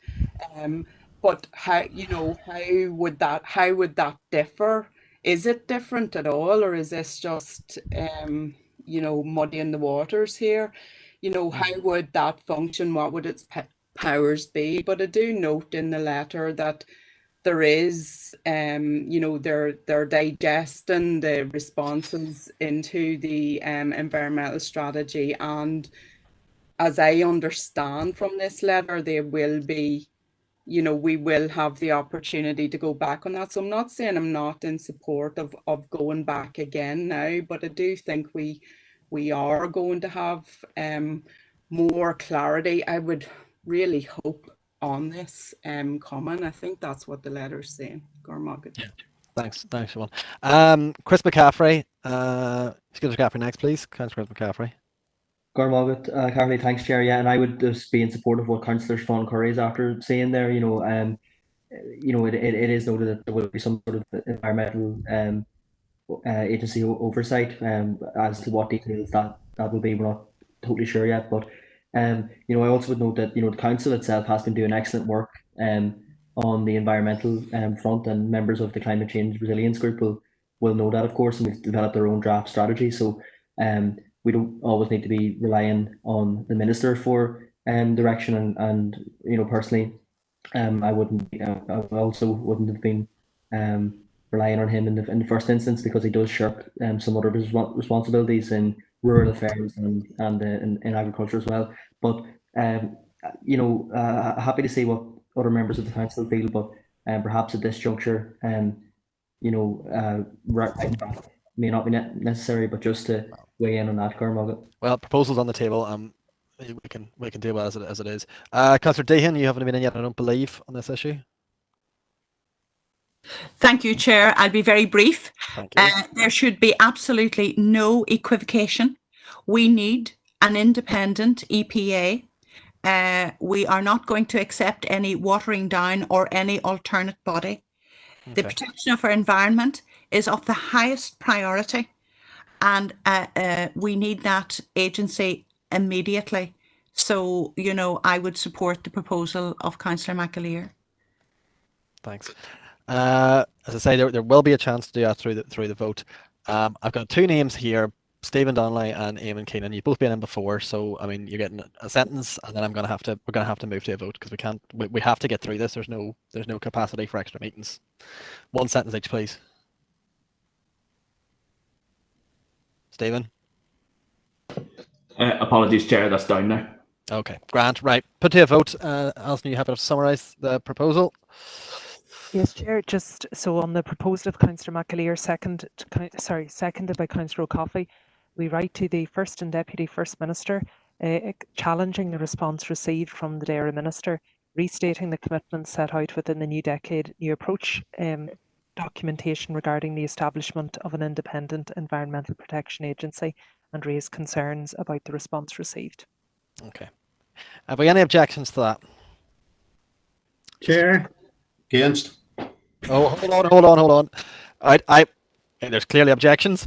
So I think the only way we'll be able to do it efficiently is to go through the process that we've went through before, which is where we'll call your names out. And Chair, can we get a recorded vote as well? Grant, yeah, okay. Recorded vote. Alison, you happy to? Yeah. Okay, Chair. Yep. Just happy to proceed now, Chair. Yes. Absolutely. Okay, Councillor Armstrong.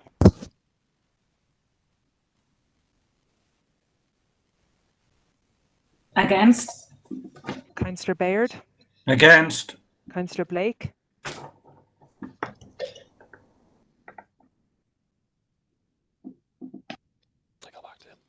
Okay, I'll come back. Councillor Buchanan. Against, Chair. Councillor Campbell. For, Chairman. Councillor Clark. For. Councillor Coyle. For. Councillor Curry. Evaver for. Councillor Dehan. For, Chair. Councillor Anne-Marie Donnelly. For, Chair. Councillor Sean Donnelly. For, Chair. Councillor Stephen Donnelly. For. Councillor Elliott. Against. Councillor Erskine. Against. Councillor Feely.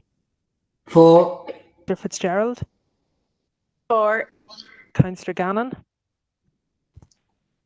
Councillor Garrity. For. Councillor Green.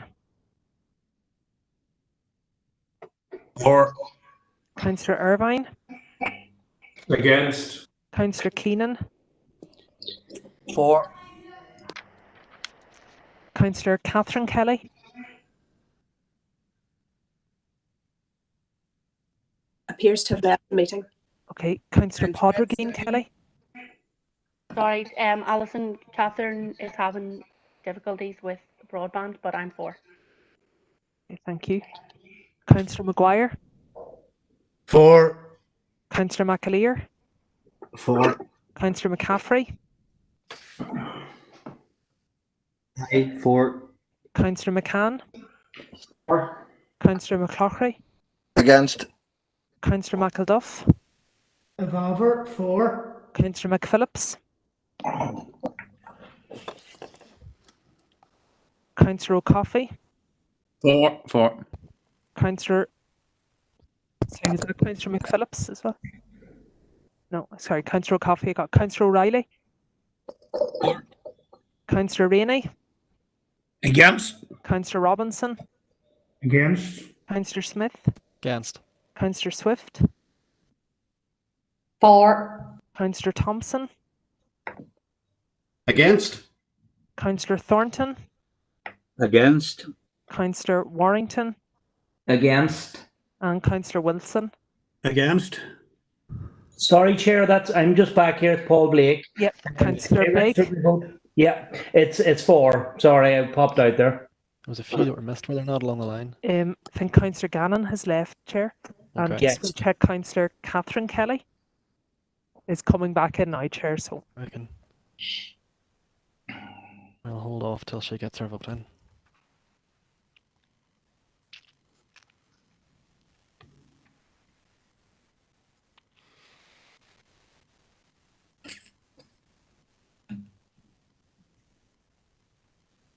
If she even puts it in the chat, would that be alright?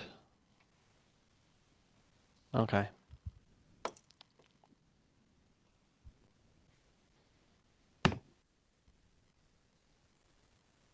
That's her in. Councillor. Sorry, Chair. Councillor Catherine Kelly. She might be aware.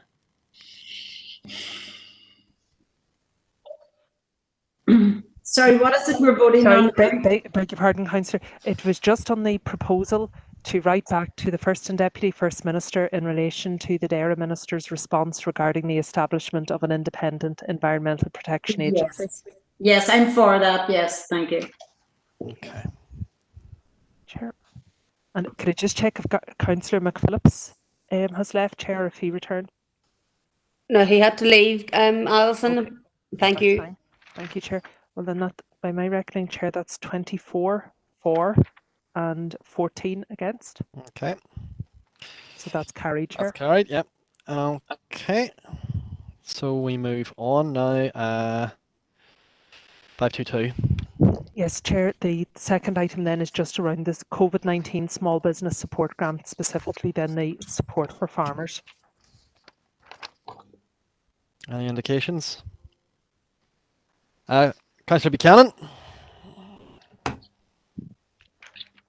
Sorry, thank you, Chair. I would like to welcome this correspondence on the small business support grant, and I hope the 25 million that's mentioned in it does reach those farmers who are struggling during the crisis. I've been contacted by many farmers over these past weeks and months with concerns. Many different issues, of course, that I don't need to mention here tonight, and we must ensure that this does reach those who most require it. And we must also make sure that we make our agricultural sector aware of the different schemes that are available, which is mentioned even further down in the letter. And it is good to, while tonight we've heard some of our ministers been run down, it's good to see the good work that has been done by some of our ministers as well. And I would propose to note if you need a proposer. Thank you, Chair. I do actually, so thanks. Councillor Seamus Green. Thank you, Chair. I'm actually a wee bit disappointed with the letter. I realise it wasn't maybe the Minister's department, but I'm a bit disappointed in general that farm businesses were singled out for exclusion from the small business grant. It's due basically to a technicality of one of the criteria that was put in it. So it seems like discrimination, to be honest, against farmers. But and again, going to the 25 million, I think maybe there's been 3.5 million more added to that pot, so it's 28.5 million now. But I'm hearing worrying reports that it is going just to dairy and beef finishers, and that the hill farmer will get basically nothing. So I'm really hoping that the rumours are wrong, and I reserve judgment on the minister until I see the final scheme. Okay. Councillor Feely. Thank you, Keely. I'm going to be reachable. I'm coming in on the same points and realise Seamus was coming in there. But one thing I'm glad to see that Councillor Buchanan has hopefully that the 25 million is going to come down to farmers around this way. So not so bad on the same hymn sheet, but I'm glad it was mentioned, and hopefully it will. So that's it. I'm not going to hold this up any longer. Thank you.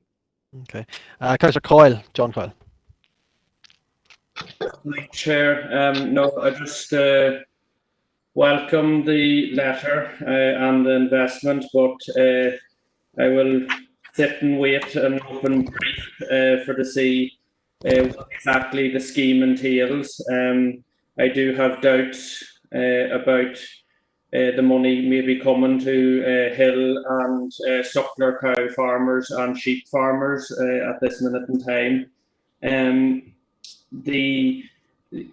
A lot of the schemes that were open for larger businesses went round on making profit, but a lot of our small farms in Fermanagh and Omagh, we were just about breaking even, and when you're taking cost of living and everything out of the money the farm makes, we weren't able to get any money. So we will see, and I like to second note in the correspondence. Chair, yes. Hold on now, hold on. I think you're actually, we'll come to you next, Bert. We're just got to get Diana in first, all right? Yeah. Thank you, Chair. Thank you, Chair. It's just a comment, actually, the strap line at the bottom of page 1 from the Minister: sustainability at the heart of a living, working, active landscape valued by everyone. Now, I really hope that they do show the value that they hold farmers that they hold farmers in, because as the epidemic unfurled, our farmers were out there working their land and putting slurry on the land, that we have grass, that we have feed for our livestock. And I do think that farmers deserve funding like everybody else in society. So I hope that we have to be patient and see what comes through, but we are prepared to lobby for more if it is needed. Thank you, Chair. Mm-hmm. Okay, Bert, you're up next. Yes, Chair. Well, as far as I'm aware, speaking to farmers in general, the active farmer has got nothing from anywhere. For the pandemic period, still the money is maybe even going to factories and the like of that that are taking our milk, taking our beef and that. But whether it comes down to the active farmer who's doing the work on the ground, that's debatable. And I think we'll have to sit and wait till we see. Thank you. Okay. Councillor Chris McCaffrey. Good, Carly. Yeah, I would just concur with a lot of the previous speakers, especially Councillor John Coyle and Gavin Strong and Seamus Green made some sensible points there. I think the devil is in the detail, and we will have to wait and see. And as Councillor Armstrong said, we will indeed be ready to lobby for more, because unfortunately there has been many a promise made to farmers before and has not been delivered upon. So I hope that the funding that will go to the farmers in Fermanagh and Omagh in our council area will be adequate, because after all, they have been working throughout the pandemic, still paying their bills, and during very difficult circumstances, and also experienced loss of income for several weeks there. And I think in particular for hill farmers and suckler farmers, it's been quite difficult. So again, just to say that we wait and see, and not. Sorry, yeah. I was chatting to Hold on.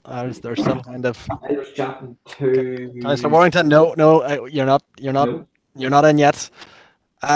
Councillor Riley. You need to mute yourself there. Maybe he's. Did you say me, Chair? Yeah, Thomas O'Reilly next. Yeah, thank you. There was that much cross talking going on there, you couldn't hear anything. Chair, I'm not content to sit and wait to see if this happens without doing anything. I think that this is possibly one of the last chance opportunities for small farmers. And as Diana said there was hoping that people appreciate the work that's going on, and not forgetting that a lot of the small farms can't survive without a second. Yes, oh, she's Hold on. right? I think he's accidentally unmuted himself. So can you mute your end? Yep. Sorry, Thomas. There, that a lot of the small farms can't survive without a second job, and unfortunately, due to the coronavirus, those jobs have maybe gone and people haven't got them. So the farmer, and particularly that small farmer that isn't turning a profit and so forth, is in dire straits here, the same as other people. And I completely agree with Seamus. Due to a technicality, these people have been left high and dry, and we all know how difficult it is mental health wise and everything else on isolated farms for people. And unless we are very proactive here as a council, seem to be fighting and not letting any opportunity go by to ensure, because by the time announcements are made, it's already done and dusted, and we are then missing the boat again for our large part of our constituents here. So I'm proposing that we write to ensure that what exactly is going to be in the scheme, and that if it's not there, that we demand that there is funding, like in a lot of other business, for the small farmers that are not turning the profit, and as I said, rely on other jobs that may have gone to be able to keep those farms alive. Thanks. Next we have Councillor Stephen Donnelly. Thank you very much, Chair. And I'm sure, like other colleagues, we've all been receiving correspondence on this issue from a number of different farmers. I know that I've received significant correspondence from those in the mid and west Tyrone areas, especially those who work in the beef sector. And hopefully, following the motion that has passed in the Assembly in regards to this issue, we will start to see some momentum, because it's important that we do see this £25 million fund diversified, so that it does address the needs of all farmers across our district and across Northern Ireland. I'm not sure if it's appropriate at this stage, Chair, but I would want to put this at some point, and possibly this is the right place.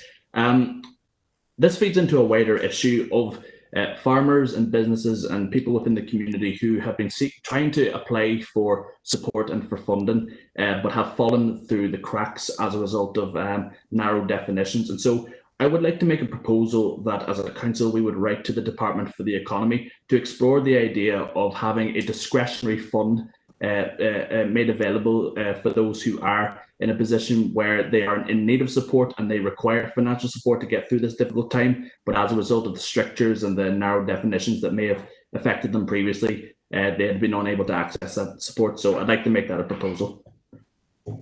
Grand.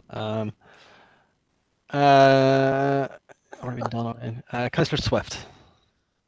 Magad Kirlock, thank you, Chairman, and I'll second Thomas's proposal and indeed Stephen Donnelly's proposal there also. We have no time to lose time, and I totally agree with Thomas making the point. I have my hand up to make the exact same point. We must have swift action now. Our small farmers in the FODC area cannot wait any longer. As Stephen has made the point, there are lots of people who have slipped through the net due to some stipulating criteria, which obviously adversely impacts them. So it's not good enough to be waiting until a no answer, a definitive no answer comes back to us. So it's totally unacceptable position to take, to wait to see what happens. So the action must happen now. Happy to second both those proposals. Okay. The rest have all been in before. If you've accidentally left your hand up, please take it down, but we'll give you a sentence each as time is under pressure. John Coyle. Sorry, I forgot to take. Sound. I think you've just raised it again actually on my screen, but Anthony Feely. Thank you, Kearley, for letting me in, and that's why I said I'd be brief from the start. I didn't realise get into such a big debate there, and Bernice has beat me to it again. I was going to second Councillor Riley's proposal, but just saying that in the Agricultural Liaison Group we have already stated all these facts, but I'd be happy to write another one if you keep the pressure on them. And as we said earlier on, it's the farmers in the real bad land that needs this money, so happy to support Councillor Riley there on his proposal. If it has to be done in the Agricultural Liaison Group, another one, and get the money out to us as quick as they can. Thank you. Fine job. Thomas O'Reilly, final word, hopefully.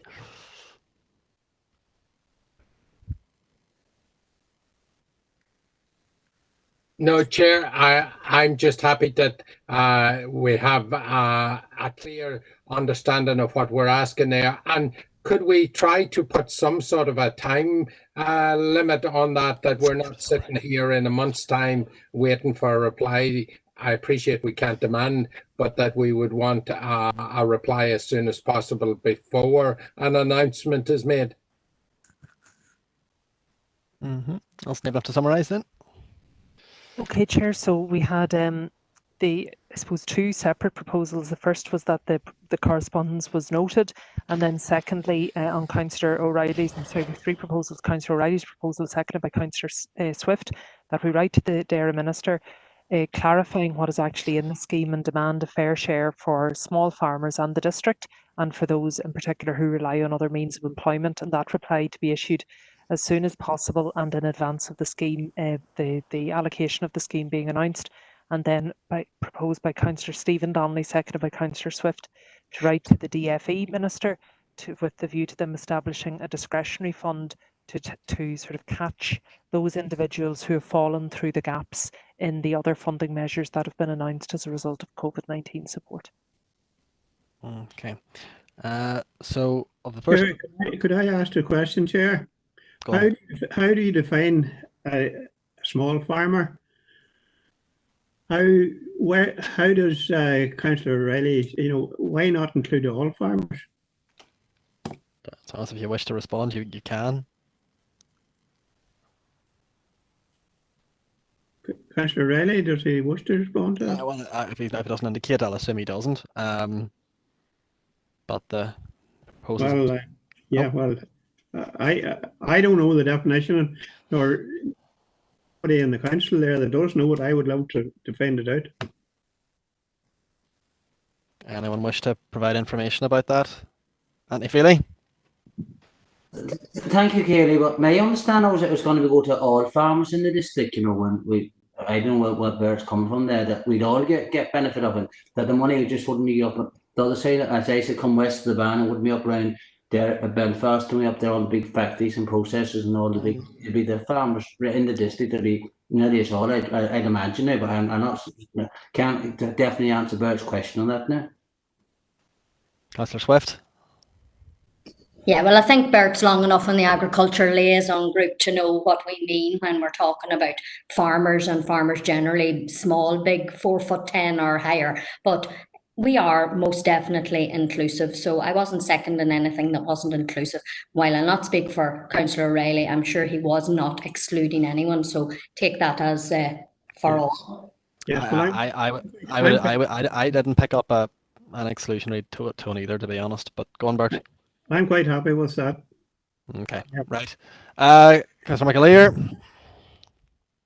Just in relation to the point that Councillor Wilson is raising, I suppose it's my understanding or my reading into it would be supportive, as Councillor Feely's kind of said and Councillor Swift has referred to family farms and not these industrial scale factory farms and industrial size production units that really veer away from farming to mass industrial production plants. So that would be my reading of the difference between small farms and larger scale factory farms. Okay. Well, proposals on the table. There are two proposals on the table. There's actually three, Chair. Okay. So if we take them in turn, and Alison, if you just remind. Yes, certainly, Chair. Myself, what they all are. Okay. The first Chair proposed noting of the correspondence. That was Councillor Buchanan, seconded Councillor Coyle.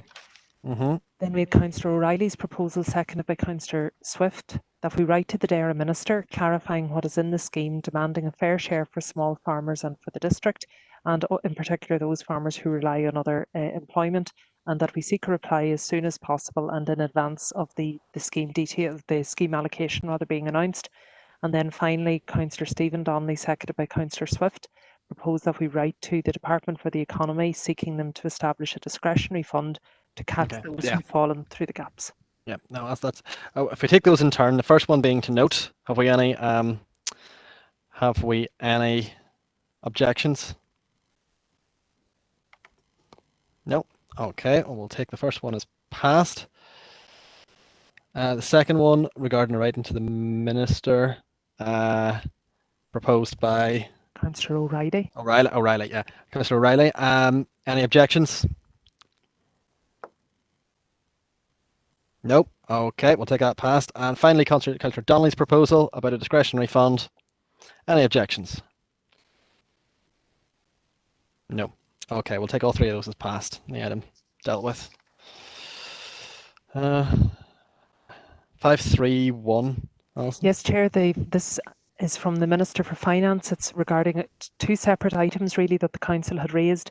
Firstly, regarding a request for an extension to the business rates freeze, and then secondly, that there would be a greater alignment between the regional and domestic rate setting processes. Okay, any indications? Councillor Coffey.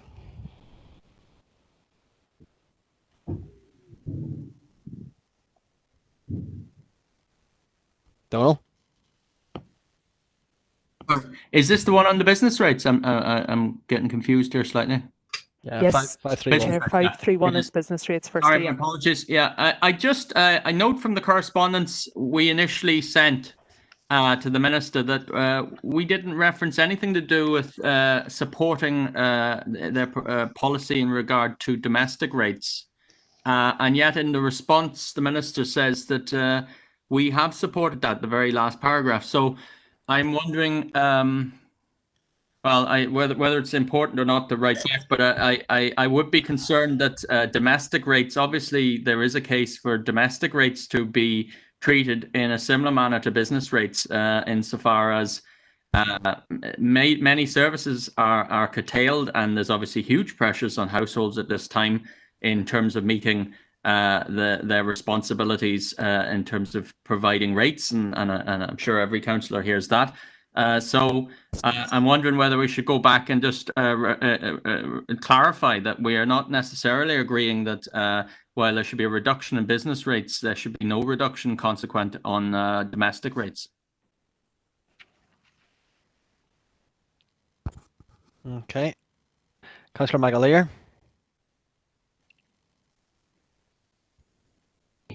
Sorry, Chair, thank you. Yeah, happy to second that motion. I think it is important, whilst there are obvious relaxations put on for businesses who are struggling at this time. It is vitally important that we don't forget, the average man, woman, family that are also suffering at this stage. So I don't think we can leave them behind, and I think it is very important we get back to the Minister in relation to that. So happy to second that proposal.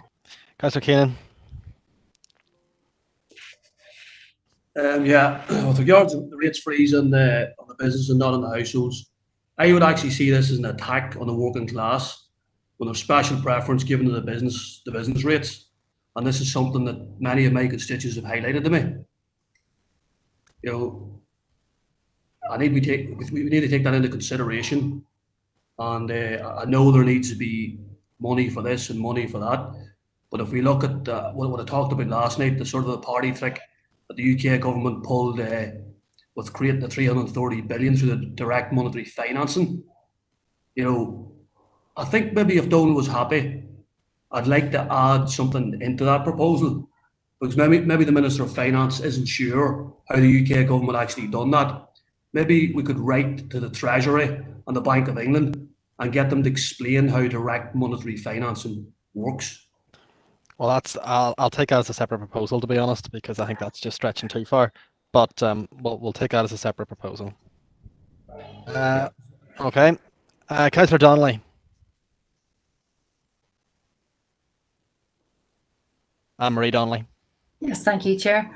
No, it's in relation to the query that Councillor O'Coffey had there in relation to the reference to the domestic rates. I note from our initial letter, we were seeking clarity in relation to striking the regional rate, and that we were trying to, I suppose, get the matters aligned so that we can be in a better position as a council to set the rates earlier on instead of having to anticipate what the regional rate would be. So I welcome the clarity coming from the Minister, and I do welcome the proposal from Councillor O'Coffey in relation to writing back to seek clarity on what can be done for domestic householders in relation to rates. Thank you very much. Okay, thanks, Councillor Donnelly. Emmett, you've been before, so I'll put you at the end. Robert, Councillor Irvine. Thanks very much, Chair. Look, I note the comments of the Minister in the last paragraph in regard to their statutory timetable as well. However, it doesn't really help us. I think we should still press and go back maybe through the department, not necessarily to the Minister. One issue that we had, a note, I don't think we asked about it, and maybe we need to give it consideration.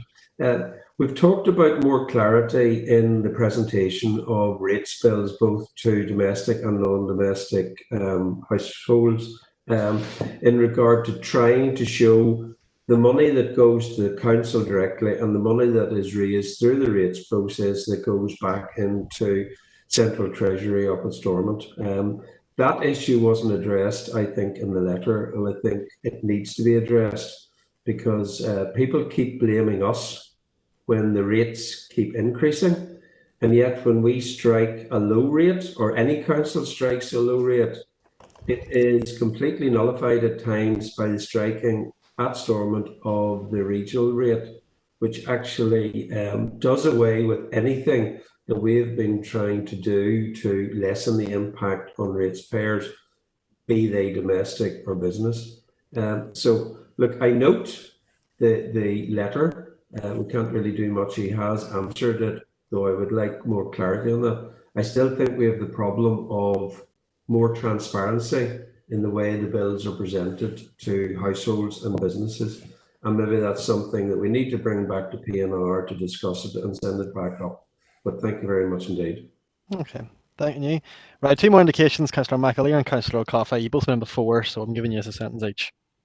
I just do second Councillor Keenan's proposal, Chair. Thank you. Okay. Grand. Councillor Coffey. Same idea, yeah.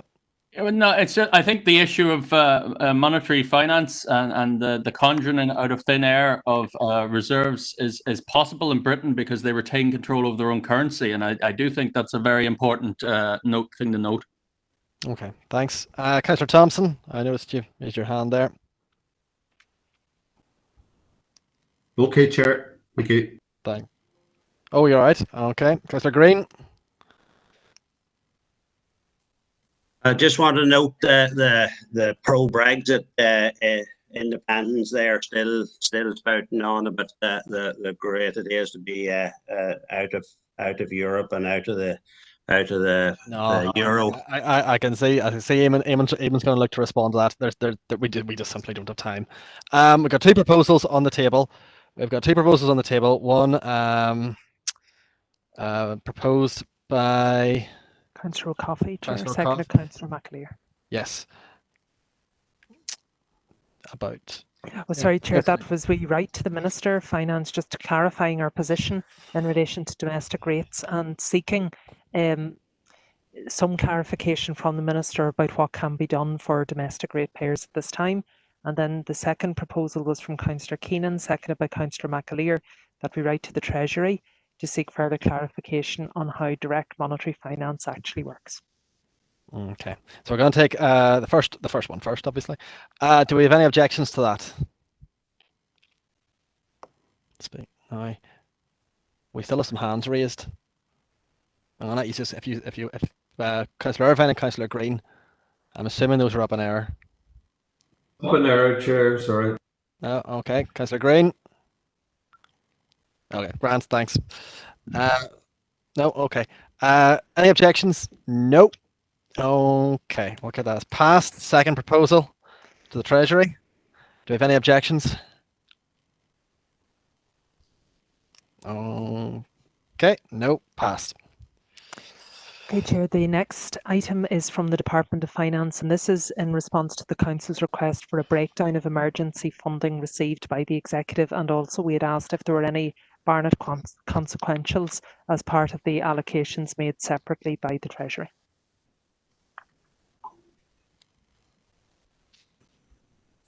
Sorry, I missed that. I was just. Oh, sorry, Chair. The item is from the Department of Finance, which was in response to the Council's letter regarding yes. the breakdown of COVID-19 funding and if there were any Barnett consequentials attached to that. And this is just the Department's response. Oh, finally got that. Do we have any indications? No indications that I can see. Download coffee.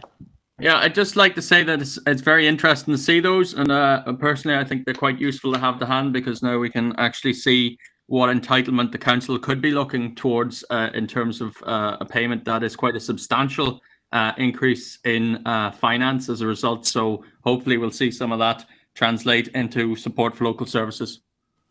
Okay, thanks a million. Councillor Deehan, bearing in mind we've got 10 minutes left.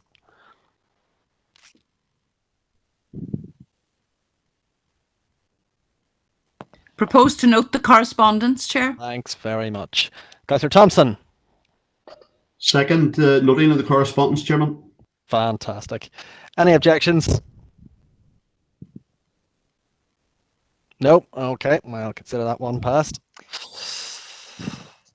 Okay, Alison. Yes, Chair. The next item is from the Department of Education, and this is in response to the Council's concerns about support for children, particularly those who don't have access to the internet during this time of the school closures. And responses from the Minister. Thanks. Councillor Campbell, I saw you indicate. Thank you, Chairman. I'll keep this brief as possible.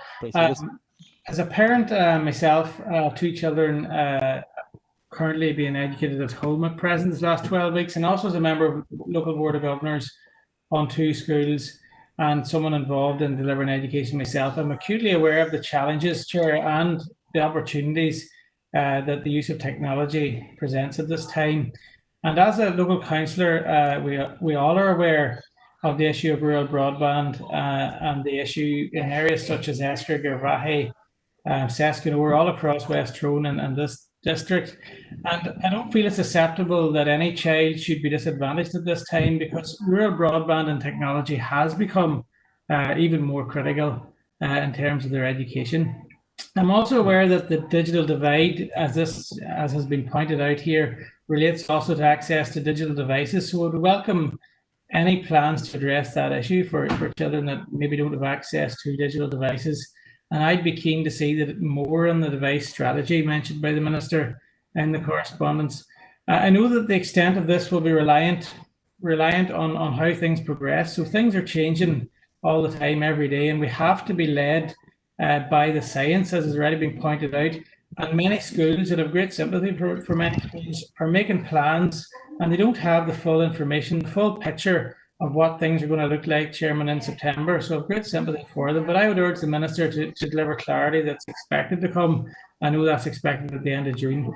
So, Chair, everyone wants children to return to school as much as possible to the environment they're familiar with. I think that's important in the new academic year. If it can be done safely, it's important for their learning, for their mental health, and as already been maybe pointed out, it's important for economic recovery as more parents plan to return to more normal working conditions.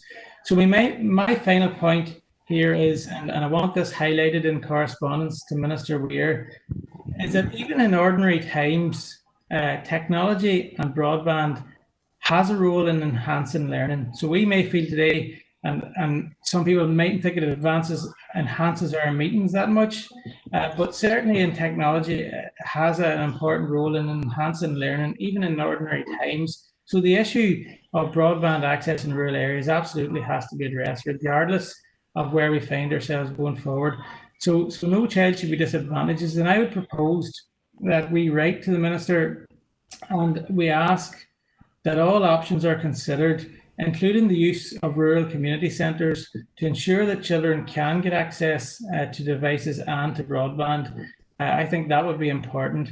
And I would also ask that, if appropriate, that the Minister would feed into Project Stratum and use his influence as a Minister in support of our children's education to ensure that rural needs is being met, and that a joint up approach is agreed to address the issue of rural broadband deficit that's affecting our children's education at this time, Chair. I make a proposal. Thank you. Thank you. I'm assuming that's the Minister of Education, obviously, yeah.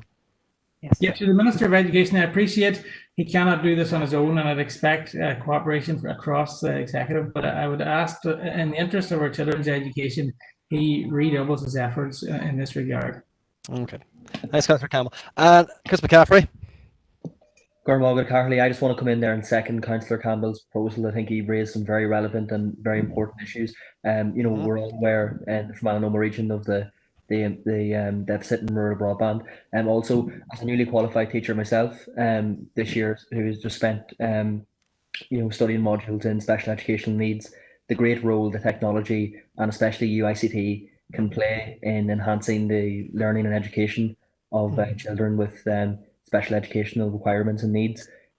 So I think it is very sad that in our district children would be left behind in terms of their education due to either lack of access to devices such as iPads and so on, or of course the deficit in broadband. And I think that this is very important that we do get clarity on this, and that the Minister of Education, along with cooperation across the executive, particularly in this department, can feed in and provide clarity on this very important issue. So just happy to second that, and thanks for letting me in, Gormaga.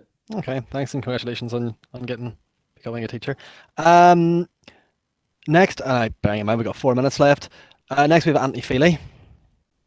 Yeah, thank you, Haley. I'll be brief because Chris, I was going to second Glenn's proposal. Very, very well spoken there, Glenn. I couldn't agree more with him. Same as Glenn, 3 kids at home at the minute. They're trying to do homeschooling with them. To a total disaster with the broadband as well. And as Councillor Swift said, as we always on about it, we're in Garrison, Derragolney with Belquerie is very bad. Even at the minute, I'm using a tablet on my own. Nobody else can use a device at the minute. 2 of the kids are standing at the door looking in now, see me finish so they can start using their stuff. So hopefully we'll be soon done, but couldn't agree more with Councillor Campbell there. Thank you. Thanks, Councillor Feely. Councillor McAleer.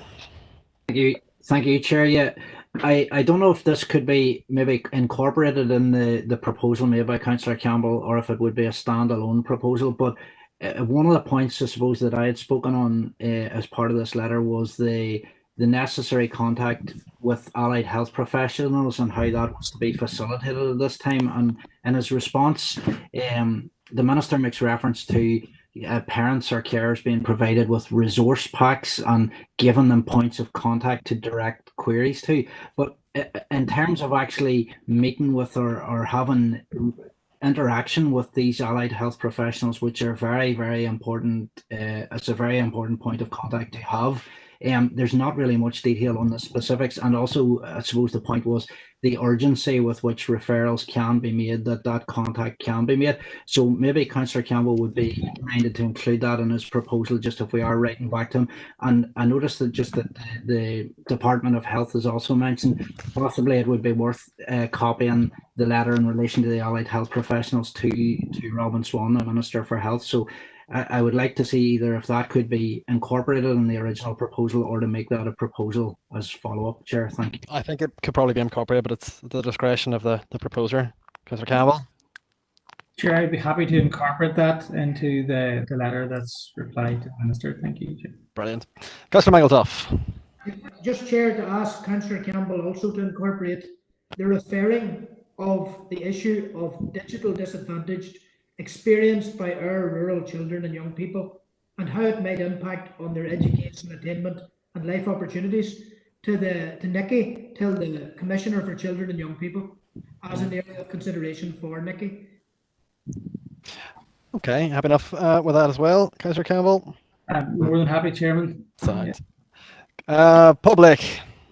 Yeah, sorry, Chair, I'll be very, very brief. It was just to agree completely with Councillor Campbell and what Councillor Barry Michael Duff said as well too, because I think it's very important that some kind of a fund is created that helps people from disadvantaged backgrounds to be able to purchase means of technology, because I think it's going to become more and more vital for young people as we proceed into the future for a new academic year for young people. So if they were willing to incorporate that into proposal, it would be very good. Thank you. Fine. Councillor Campbell, happy enough? Chairman, I'm more than happy for anything that can be done to address this to be incorporated into the proposal. Fantastic. Final word, Eamon Keenan. Thank you, Chair. Fully support all suggestions there on that motion. I'd also like to make a separate suggestion. There's a group, PBR, there's a girl, Sarah Boyce, does great work with this sort of thing, with access to broadband internet usage. And as a suggestion, maybe you could get that group down to do a bit of a seminar with us and talk us through what to do. I think it'd be very useful. What's the group again? Sorry. PPR. They're in Belfast. Chair, point of order here. Yep, go on in. I've actually submitted a request previously to the council that the PPR be invited down, and I suppose it was passed at a council meeting, but we hadn't heard anything further on it. Yeah, I mean, we'll follow that up then, Chair. We'll follow that up and get back to you. Second Councillor Keenan's proposal. If Okay, two proposals on the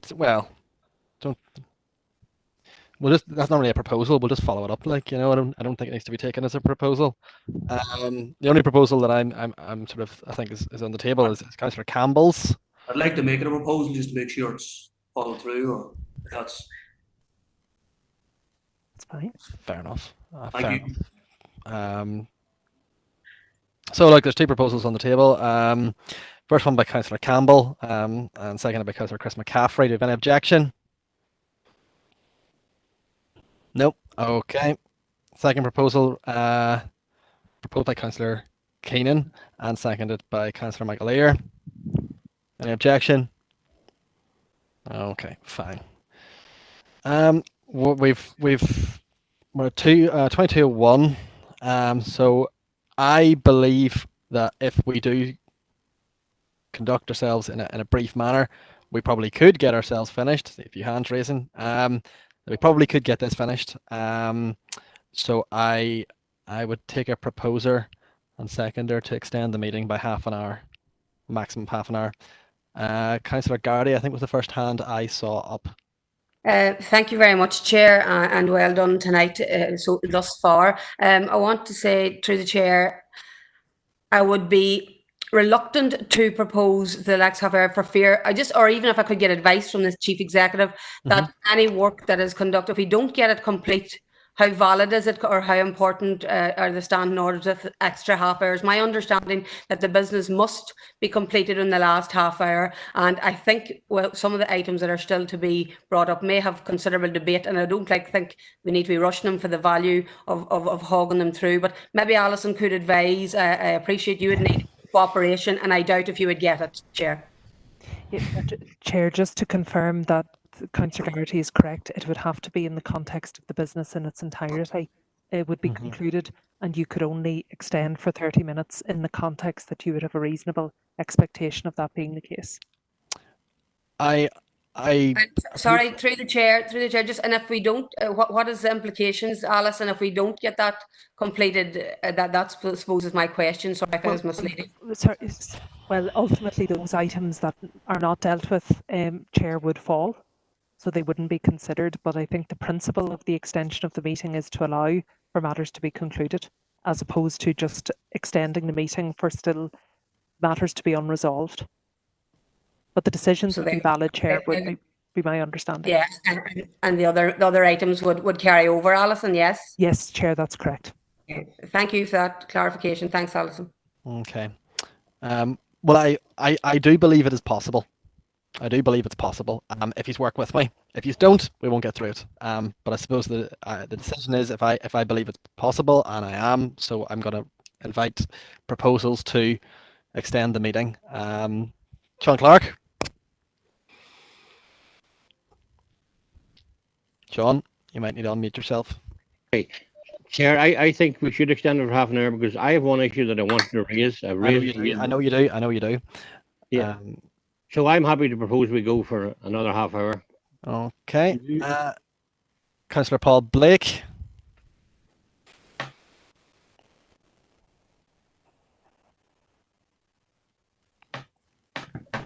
No. All right. Councillor Coffey.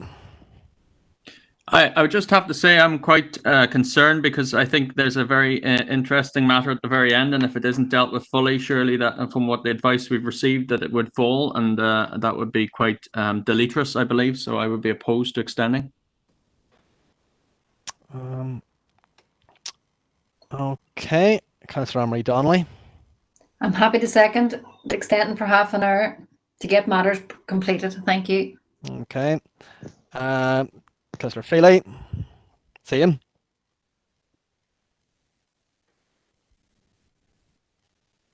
Okay.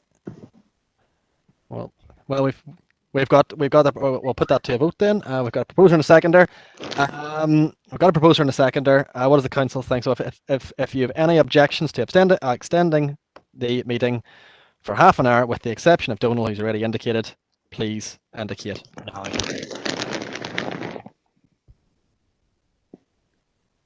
Mary Garrity. Sorry, Chair, just say yeah, I object. I don't want anything rushed through. But I'll stay on if need be. But I think given that there, we'll probably take it to a vote. just to be clear, through the chair, we are now down to 25 minutes. I know. Nobody more than me would love the business completed, but just it is on a point of reality there. But I won't jump. Do you know what? I think you're probably right actually at this stage. If we're going to take 5 minutes to do a vote, it's probably got to the point where we simply wouldn't complete that. So we'll call a halt to the meeting here. Because I think it's just getting beyond us. So we'll call a halt to the meeting here. Meeting closed at 22:06. Thanks everyone for their attendance. Alison, do you want to maybe? What? That's the meeting closed. Fair enough then. That's the meeting closed. Thanks very much, everyone, and take care. Thank you, Chair. Bye. Thanks, Chair. Good night. Good night, Chris. Thanks, Chris. Good night.